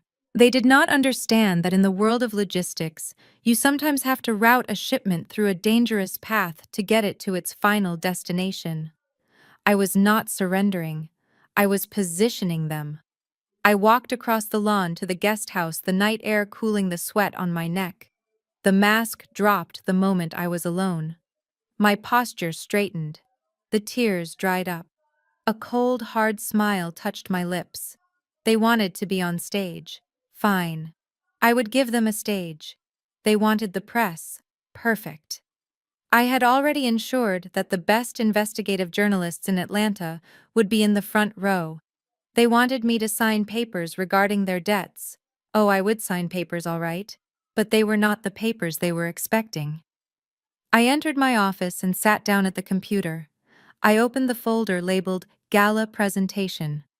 I deleted the slide that said Company Growth and replaced it with the file named Gavin Miller Forensic Audit. I spent the next hour curating the playlist for their destruction. I synced the video of Latoya signing the fraudulent loan documents with the audio of Gavin admitting he wanted to put me in a mental institution. I arranged the bank statements showing the crypto gambling losses to appear right at the moment the music would swell. It was going to be a beautiful evening. Gavin thought he was walking onto a stage to receive a crown. He did not know he was walking onto a scaffold, and as I looked at the black card they were currently using to buy expensive suits, I laughed. Let them buy the best tuxedos in town. After all, everyone should look their best for their own funeral. I turned off the screen. Saturday was 3 days away. 3 days of letting them think they were kings. 3 days to let their guard down completely. I am coming for you, I whispered into the darkness. And this time, the whole world is going to watch you fall. The morning of the 10th anniversary gala arrived with a sky the color of bruised slate, a fitting backdrop for the funeral of my family's reputation. I had left the main house early, claiming I had urgent press briefings at the Ritz-Carlton. In reality, I was sitting in the back of my Maybach parked just down the street, watching the live feed from the hidden cameras inside my master suite. I had set the stage perfectly. I had instructed the house staff to leave the master dressing room unlocked for the cleaning crew. I had even left the code to the Jewelry Island display case written on a sticky note tucked under a perfume bottle. A careless mistake that the Dominique of yesterday would never make, but the broken, defeated Dominique they thought they had conquered might. It did not take long for the rats to find the cheese. At 10 in the morning, the heavy double doors of my dressing room creaked open. Gavin walked in first, holding a half-empty mimosa. He was wearing nothing but his boxer shorts and a silk robe he had stolen from the guest bathroom. Latoya followed him, her eyes wide as saucers as she took in the room. My dressing room was not just a closet. It was a 1,200-square-foot sanctuary of fashion lined with backlit glass cabinets, velvet islands, and floor-to-ceiling mirrors. It smelled of cedar and expensive leather. "Holy hell," Gavin whispered, his voice tinny through the audio feed. "Look at this place. This is bigger than our entire apartment was." He ran his hand along a row of my blazers, his greasy fingers touching the virgin wool of a Balmain jacket. He pulled it off the hanger, slipping his arms into it. It was too tight in the shoulders, straining against his bulk, but he posed in front of the mirror anyway, flexing his non-existent muscles. "I look like a boss in this," he announced, turning to Latoya. "This is what power looks like, babe." Latoya was not listening. She had made a beeline for the shoe wall. She was caressing a pair of crystal-embellished Jimmy Choos. Her face twisted in a mix of lust and hatred. "She has so many," Latoya muttered. "She cannot even wear all these. It is hoarding, really. It is sick. While we were struggling to pay rent, she was buying shoes that cost $2,000 a pair. She owes us this, Gavin. She owes us all of this."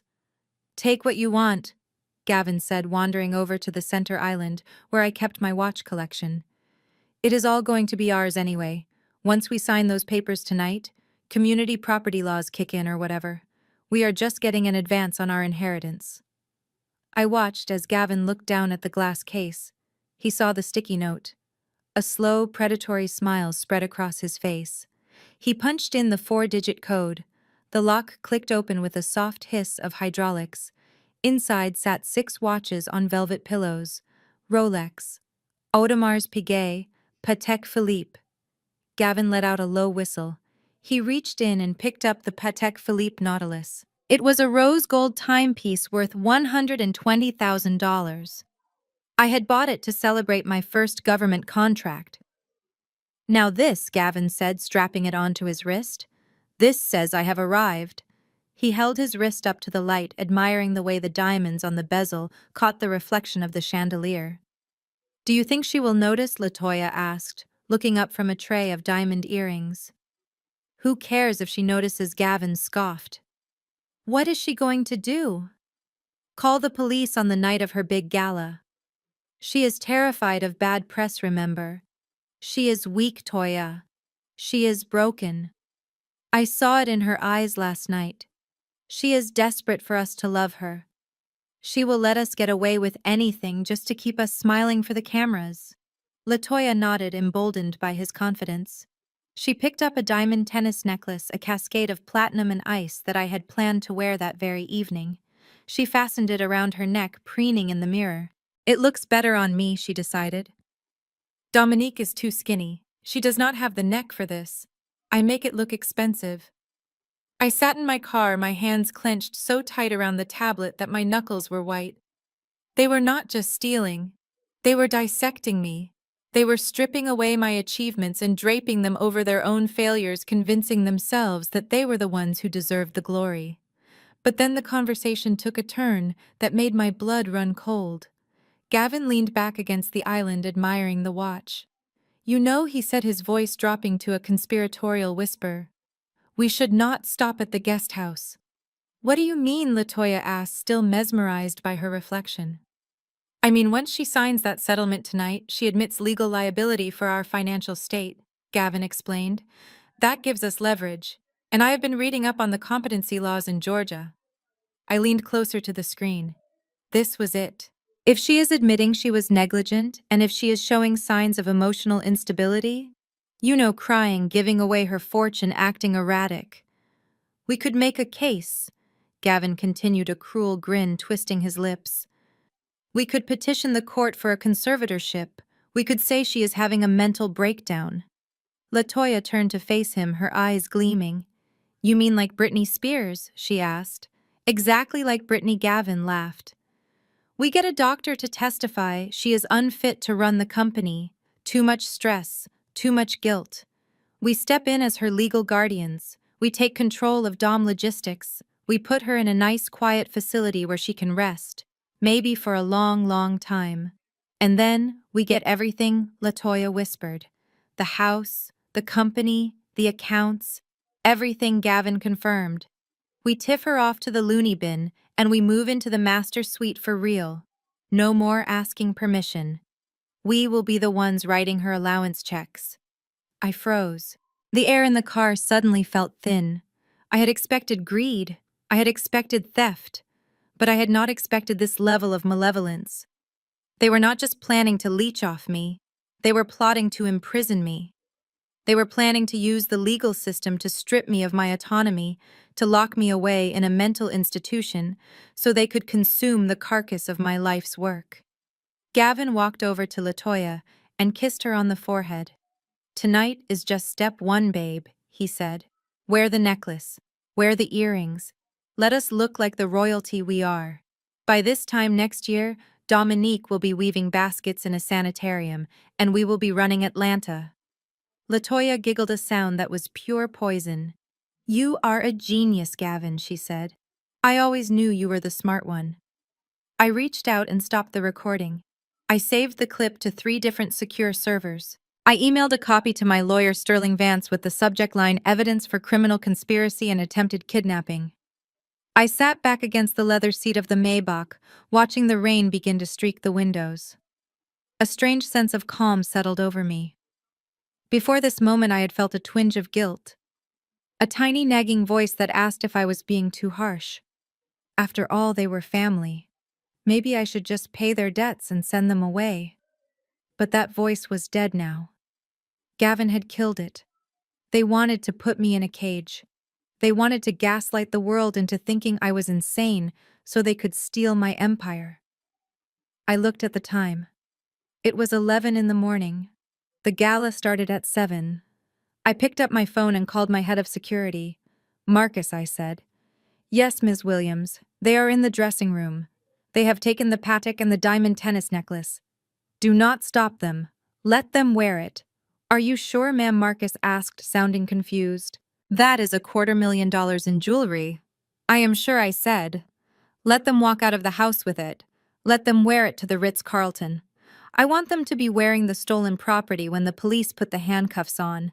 It makes the theft charge irrefutable. And Marcus, yes, make sure the camera crew at the event gets a close-up of that watch on Gavin's wrist. I want the jury to see exactly how good it looked on him before he traded it for handcuffs. I hung up. I looked at the image of them one last time on the frozen screen. They were hugging, celebrating their brilliant plan to destroy me. They looked so happy, so triumphant. Enjoy the jewelry, I whispered. It is the severance package for your freedom. I tapped the partition glass. Driver, I said, take me to the venue. I have a speech to rewrite. As the car pulled away, I felt lighter than I had in 10 years. The sister who craved their love was gone. The victim was gone. The only thing left was the CEO. And I was about to execute the most hostile takeover in family history. The ballroom of the Ritz-Carlton in downtown Atlanta was transformed into a galaxy of crystal and gold. I stood on the VIP balcony, overlooking the floor, a flute of mineral water in my hand, watching the culmination of a decade of blood, sweat, and tears. There were 500 guests below me. I saw the mayor of Atlanta shaking hands with my chief financial officer.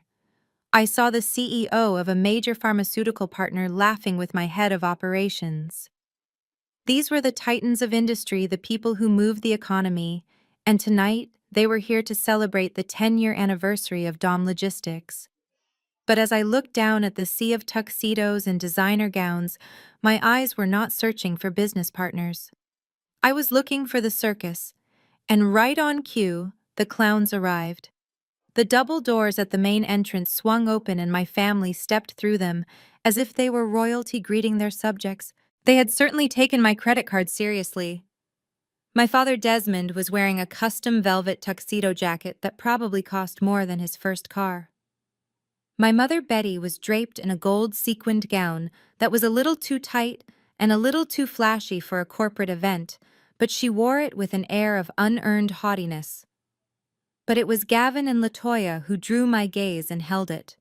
Gavin walked with a swagger that was almost comical. He had slicked his hair back and his tuxedo was sharp, but it was the accessory on his left wrist that made my heart beat faster with anticipation. The rose-gold Patek Philippe Nautilus caught the light from the chandeliers, sending fractals of light dancing across the room. He made a show of checking the time, constantly pulling up his cuff so everyone could see the $120,000 stolen watch. Latoya was beside him, clinging to his arm like a trophy wife. She was wearing the diamond tennis necklace. The platinum and stones rested against her skin, a glittering noose of evidence that she had placed around her own neck. She looked radiant, I had to admit. Happiness looks good on everyone, even if that happiness is fueled by theft and delusion. I adjusted the microphone pack clipped to the back of my dress. It was time to go down and play my part. I descended the grand staircase, my silver gown flowing behind me like liquid mercury. As I reached the bottom step, the room grew quieter, heads turning to acknowledge the woman of the hour. But before I could greet my board members, my mother intercepted me. She did not hug me. She did not tell me I looked beautiful. She grabbed my arm and pulled me toward a group of people I recognized as the editorial board of the Atlanta Business Chronicle. "Here she is," my mother announced, her voice shrill with pride.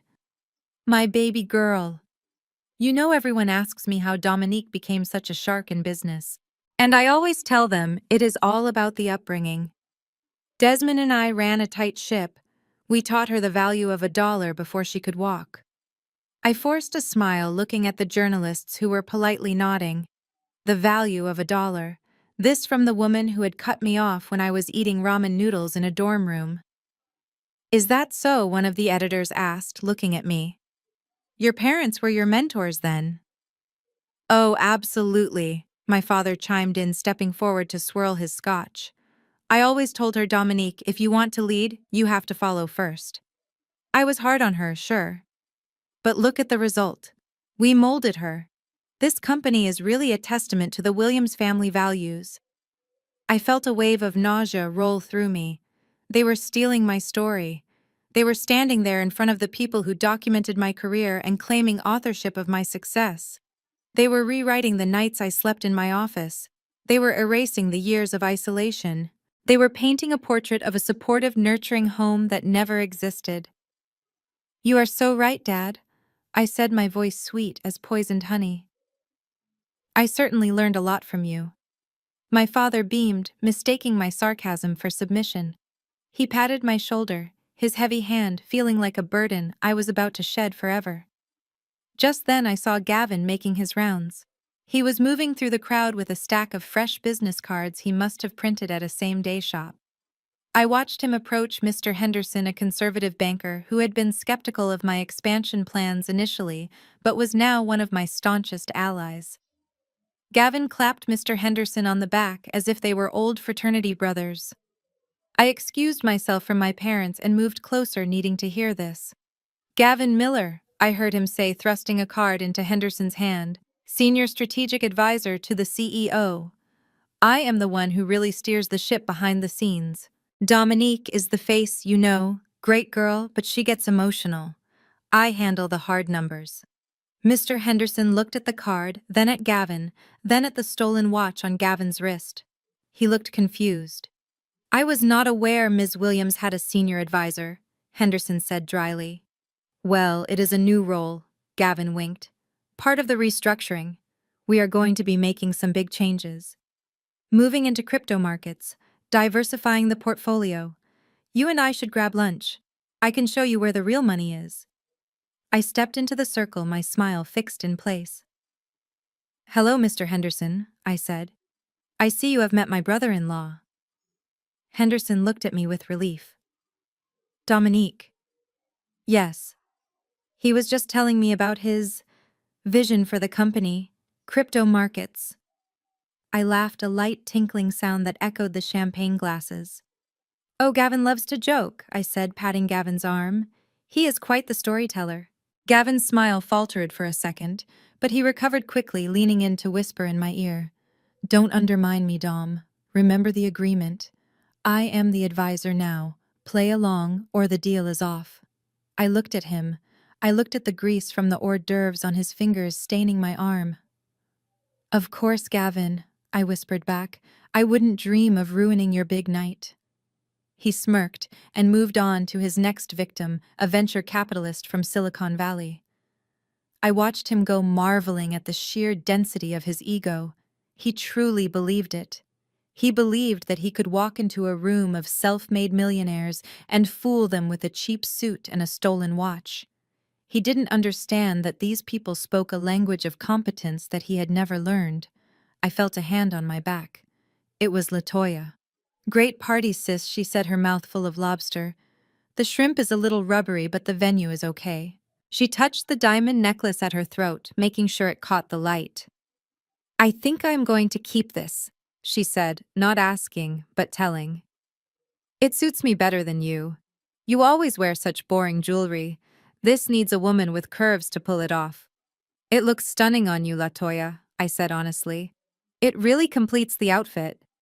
She preened, looking around the room. So, when do we go on stage? She asked. I want to get the signing over with. My feet hurt in these heels. And I want to announce my new position. Your new position? I asked. Yeah, she said. I was thinking vice president of human resources. I am good with people, and I can fire the ones who look at me wrong. I looked at my sister. She was fantasizing about firing my employees before she had even been hired. She was a caricature of a villain so lacking in self-awareness that it was almost tragic. Soon, LaToya, I promised. The presentation starts in 10 minutes. Just make sure you and Gavin and Mom and Dad are right in the front row. I want you to have the best view in the house. Oh, we will be there, she said. Don't worry, we aren't going to miss our coronation. She waddled off toward the bar, signaling for another glass of champagne. I stood alone for a moment in the center of the whirlwind. The air felt charged with electricity. I looked at my parents, who were now taking selfies with the mayor, probably telling him how they taught me to network. I looked at Gavin, who was cornering a terrified waitress to brag about his watch. I looked at LaToya, who was critiquing the decor to anyone who would listen. They were drunk on power. They were high on the illusion of control. They thought they had successfully invaded my world and claimed it as their own. I signaled to the production manager in the booth above. He gave me a thumbs up. The lights in the ballroom began to dim. The music shifted from a gentle string quartet to a dramatic orchestral swell. A spotlight hit the center of the stage. It was time. I walked toward the stage, my heart beating a steady rhythm of justice. They wanted to be seen. They wanted to be acknowledged. Tonight I would give them exactly what they wanted. I would make sure every single person in this room and every person watching the live stream knew exactly who the Williams family was. I stepped up to the microphone, the silence of the room wrapping around me like a shield. Welcome, everyone, I said, my voice booming through the speakers. Thank you for celebrating 10 years of Dom Logistics. But before we talk about the future, we have to talk about the past. And we have to talk about the people who made me who I am today. I gestured to the front row where my family sat, beaming their teeth white, their stolen jewelry sparkling. Please, I said, give a round of applause for my family. The room clapped politely. Gavin stood up and waved. LaToya blew a kiss. They had no idea that the applause was the last pleasant sound they would hear for a very, very long time. Thank you, I continued, gripping the podium. Family is a complicated word. For some it means support. For others it means sacrifice. And for a select few, it means something entirely different. Tonight, I want to be completely transparent with all of my partners and investors. I want you to see the real foundation of this company. I want you to see the truth that has been hidden for too long. I pressed the clicker in my hand.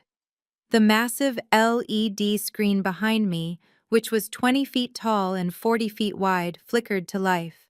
Gavin leaned forward in his seat, expecting to see a slide about profits or perhaps a photo of him looking important. Instead, the screen showed a document. It was blown up to massive proportions, every line crisp and legible. It was the second mortgage agreement on my parents' home. The room went quiet. I could hear the confusion rippling through the crowd. This, I narrated calmly, is the document that cost my parents their home. You will notice the date, 6 months ago. You will notice the amount, $300,000. I clicked the button again. The screen changed to a flowchart of bank transactions. The lines were red, tracing the money from the bank to a shell company to a crypto exchange. And this is where the retirement savings of Desmond and Betty Williams went. It was not the economy. It was not inflation. It was a gambling addiction funded by fraud. I looked down at the front row. My father had stopped smiling. His mouth was opening and closing like a fish out of water. Gavin had frozen his hand halfway to his glass. But I was just getting started. Some of you may have seen the news reports this week, I said, my voice cutting through the rising murmur. Reports that I have abandoned my family, that I am mentally unstable, that I require a conservatorship. I clicked the button. The screen went black for a second, then lit up with the high-definition footage from my dressing room. It was the video from earlier that morning. The audio was crystal clear, amplified by the concert-grade speakers of the ballroom. Gavin's voice boomed out, filling the cavernous space. We could petition the court for a conservatorship. We could say she is having a mental breakdown. We get a doctor to testify she is unfit. We put her in a nice, quiet facility where she can rest. Maybe for a long, long time. The gasp from the audience sucked the air out of the room. It was a collective sound of horror. 500 of the most powerful people in Atlanta watched as Gavin and LaToya plotted to kidnap me and steal my company. I saw Mr. Henderson cover his mouth. I saw the mayor shake his head in disgust. On the screen, LaToya giggled. You are a genius, Gavin. I paused the video on the frame where they were hugging, celebrating their crime. I looked down at them. Gavin was no longer sitting. He was trying to stand up, but his legs seemed to have failed him. He looked like a man who had just been shot.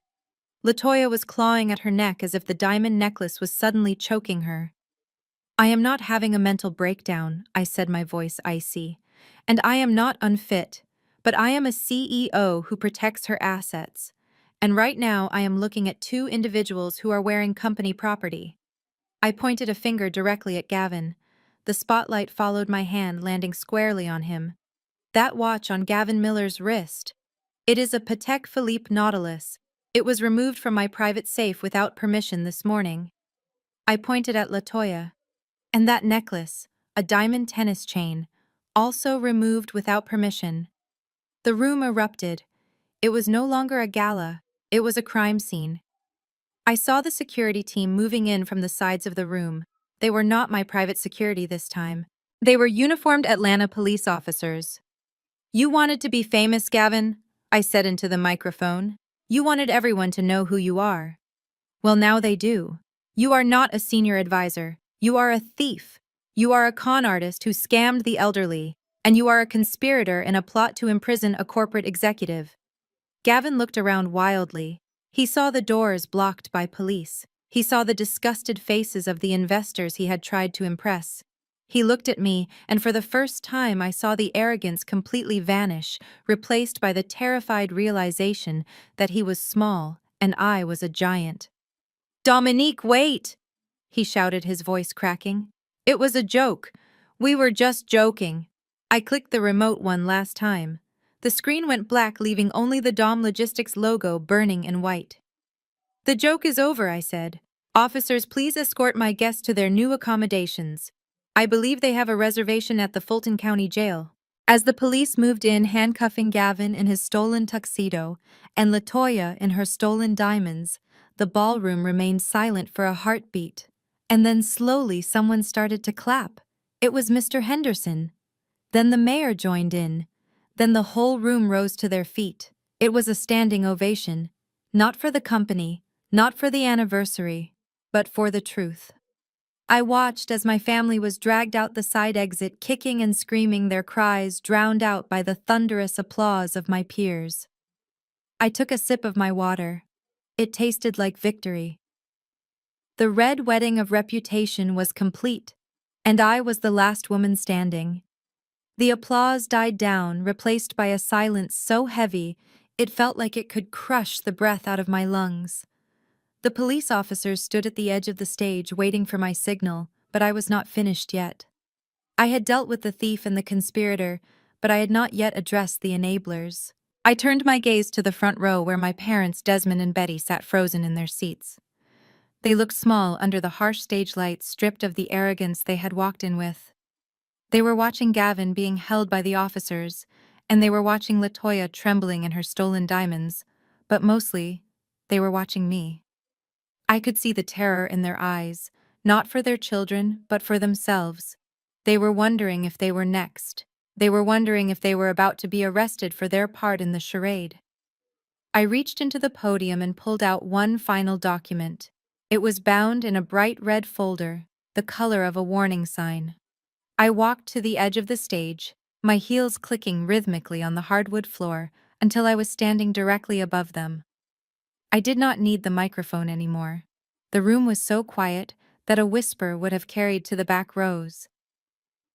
Dad. I said, my voice soft, but carrying the weight of a gavel. You told everyone tonight that you taught me the value of $1. You told the press that you molded me. Well, you were right. You taught me that money is the only language this family understands, so let us speak that language one last time. I opened the red folder. You told me you lost your home on Oak Street to the bank. I continued, holding the paper up so they could see the deed. You lied. You lost it to a shell company that bought the debt 3 months ago. That company is called Dom Holdings. I am the bank. I have been the owner of the house you raised me in for 90 days. My mother gasped, covering her mouth with her hands. My father slumped in his chair, his face turning the color of ash.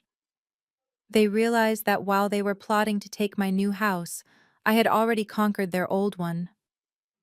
I looked at the document and then back at them. I have every legal right to evict you, I said. I could throw your furniture on the lawn tomorrow morning. I could sell the property to a developer who would bulldoze it to the ground. And honestly, after what you tried to do to me tonight, that is exactly what you deserve. I paused, letting the threat hang in the air. I saw my mother begin to weep silently. She was imagining the homeless shelter. She was imagining the humiliation of her friends at church finding out she was destitute. But I am not you, I said, my voice hardening. I do not throw family out on the street, so I am going to make you an offer that will save you from the homeless shelter you are so afraid of. I pulled a pen from my pocket and held it out along with the folder.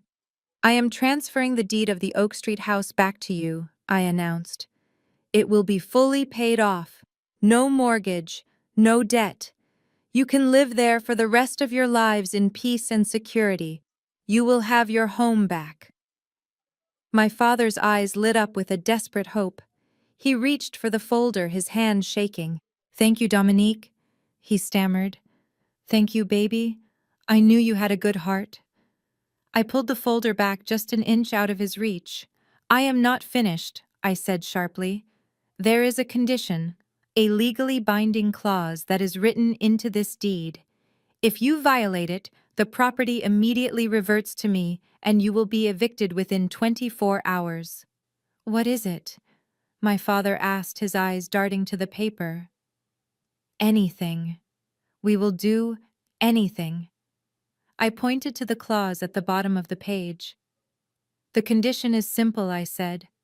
This house is for Desmond and Betty Williams only. It is a sanctuary for you. It is not a shelter for criminals. The contract states that LaToya and Gavin are permanently banned from the premises. They cannot live there. They cannot visit there. They cannot step foot within 500 feet of the property line. If you let them in for a single night, if you give them a single meal under that roof, you lose the house forever. The room gasped again. I was forcing them to make the ultimate choice. I was making them choose between their survival and their golden child. For 30 years they had sacrificed me to protect LaToya. They had given her everything while I scraped for crumbs. Now I was putting a price on that loyalty. I looked at LaToya, who was standing near the police officers. She had stopped crying. She was staring at our parents, her eyes wide with disbelief. "Mom!" She screamed, her voice cracking. "You cannot sign that! Where am I going to go? Gavin is going to jail. I have no money. I have nowhere to live. You cannot choose a house over your own daughter." I looked at my mother. This was the woman who had watched me limp on a broken leg and told me to figure it out. This was the woman who had looked the other way when LaToya bullied me. I waited to see if a mother's love was stronger than a coward's greed. My mother looked at LaToya. She looked at the diamond necklace that was about to be stripped from her daughter's neck as evidence. Then she looked at the folder in my hand. She looked at the promise of a warm bed and a roof over her head. I watched the calculation happen in real time behind her eyes. It was cold, it was practical, and it was devastating. "Give me the pen," my mother whispered. "What?" LaToya shrieked. "Mom, no." My father did not even look at LaToya. He snatched the pen from my hand. He signed his name on the line with a speed that was almost violent. My mother signed right next to him. They did not hesitate. They did not apologize. When faced with the prospect of losing their own comfort, they discarded their favorite child like a used wrapper. I took the folder back, checking the signatures. They were valid. "Congratulations," I said, handing them the keys to their old life. "You have your home, and you have your freedom from the people who destroyed it." My father clutched the keys to his chest, refusing to look at the weeping woman standing 10 feet away. "Officers," I said, turning to the police, "please remove the trespassers." The scene that followed was a masterclass in human nature. The police moved in on Gavin first. He tried to struggle, screaming that he was a victim, but the officer simply twisted his arm behind his back. The light caught the rose-gold Patek Philippe one last time before the metal handcuffs clicked shut around it. "That watch is evidence, son," the officer said. "You are going away for a long time. Grand larceny, conspiracy to commit kidnapping. Fraud. Hope you enjoyed the party because it is the last one you will see for 10 years. Then they turned to LaToya. She was not in handcuffs yet, but she was in a prison of her own making. She looked at our parents, pleading with them one last time. "Dad, please," she begged. "Do not let them take me. Where am I supposed to sleep tonight?" My father turned his back on her. He adjusted his velvet jacket and picked up his drink, looking toward the exit. "You heard your sister, LaToya," he said, his voice trembling but firm. "We cannot lose the house. You are a grown woman. You made your bed. Now you have to lie in it." The sound that came out of LaToya was primal. It was the sound of a worldview shattering. She realized in that moment that she was never truly loved. She was only enabled. And now that the enabling had a cost, she was worthless to them. I watched from the stage as she was escorted out. She was still wearing my diamond necklace, but it no longer looked like jewelry. It looked like a chain. She was sobbing hysterically, screaming curses at the parents who had created her and the sister who had finally defeated her. The ballroom doors closed behind them, cutting off her screams. I looked down at my parents. They were standing alone in the middle of the crowd, holding their keys. The guests around them were looking at them with open disgust. They had their house, But they had lost their dignity. They would go back to their old home, but they would die alone knowing that they had sold their children for comfort. I stepped away from the podium. The show was over. I walked down the stairs past the investors who were looking at me with a new level of respect. I did not stop to celebrate. I did not stop to explain. I walked straight out the front doors of the Ritz-Carlton into the cool night air. My driver was waiting with the door open. I slid into the back seat of the Bentley, the leather cool against my skin. The silence of the car was a luxury I had never appreciated more. I looked down at the passenger seat where I had tossed my earrings earlier. I reached up and unclasped the heavy diamond necklace I was wearing, the one that matched the stolen one LaToya had just worn to her doom. I let it drop onto the seat beside me. It was just a rock. Cold, hard carbon. It meant nothing compared to the weight that had just been lifted off my shoulders. I pulled out my phone. I dialed my assistant's number. "It is done," I said. "Did they sign?" Sarah asked. "They signed?" I replied, looking out the window as the city lights blurred by. "They chose the house. LaToya is on her own." "Understood," Sarah said. "And the gate codes?" "Change them," I said. "Change every code. Change the locks. Delete their biometrics from the system. And notify security that if any vehicle registered to the name Williams approaches the perimeter, they are to engage the bollards immediately." "Copy that, Dominique. Are you coming home?" I closed my eyes, leaning my head back against the headrest. "Yes," I said. "I am coming home. To my house. My sanctuary." I hung up the phone. I thought about the gate. For 10 years it had been a symbol of my exclusion. Then it became a symbol of my protection. Tonight it was finally just a gate. It was a barrier that I controlled. I had opened it to let the truth in, and now I was closing it to keep the toxicity out. I watched the skyline of Atlanta fade into the distance. I was alone in the car, but I did not feel lonely. I felt clean. I had cut the rot out of my life with the precision of a surgeon. It had been painful and it had been expensive, but as the car turned onto the highway taking me toward a future that belonged only to me, I knew it was worth every penny. The bill was paid, the debt was settled, and for the first time in my life, I was truly free. This journey taught me that sharing DNA does not make you family. Loyalty and respect do. For years, I sought their validation only to realize my worth was never up for negotiation. True freedom isn't just about financial success. It is about the courage to set absolute boundaries with those who only value you for what they can take. I broke the cycle of abuse by closing the gate on toxicity and opening the door to my own peace. Sometimes you have to lose the people who hold you back to find the person you are meant to be. If this story resonated with you, please hit the like button and subscribe for more stories of resilience. Have you ever had to cut off a toxic family member to save your sanity? Share your experience in the comments below.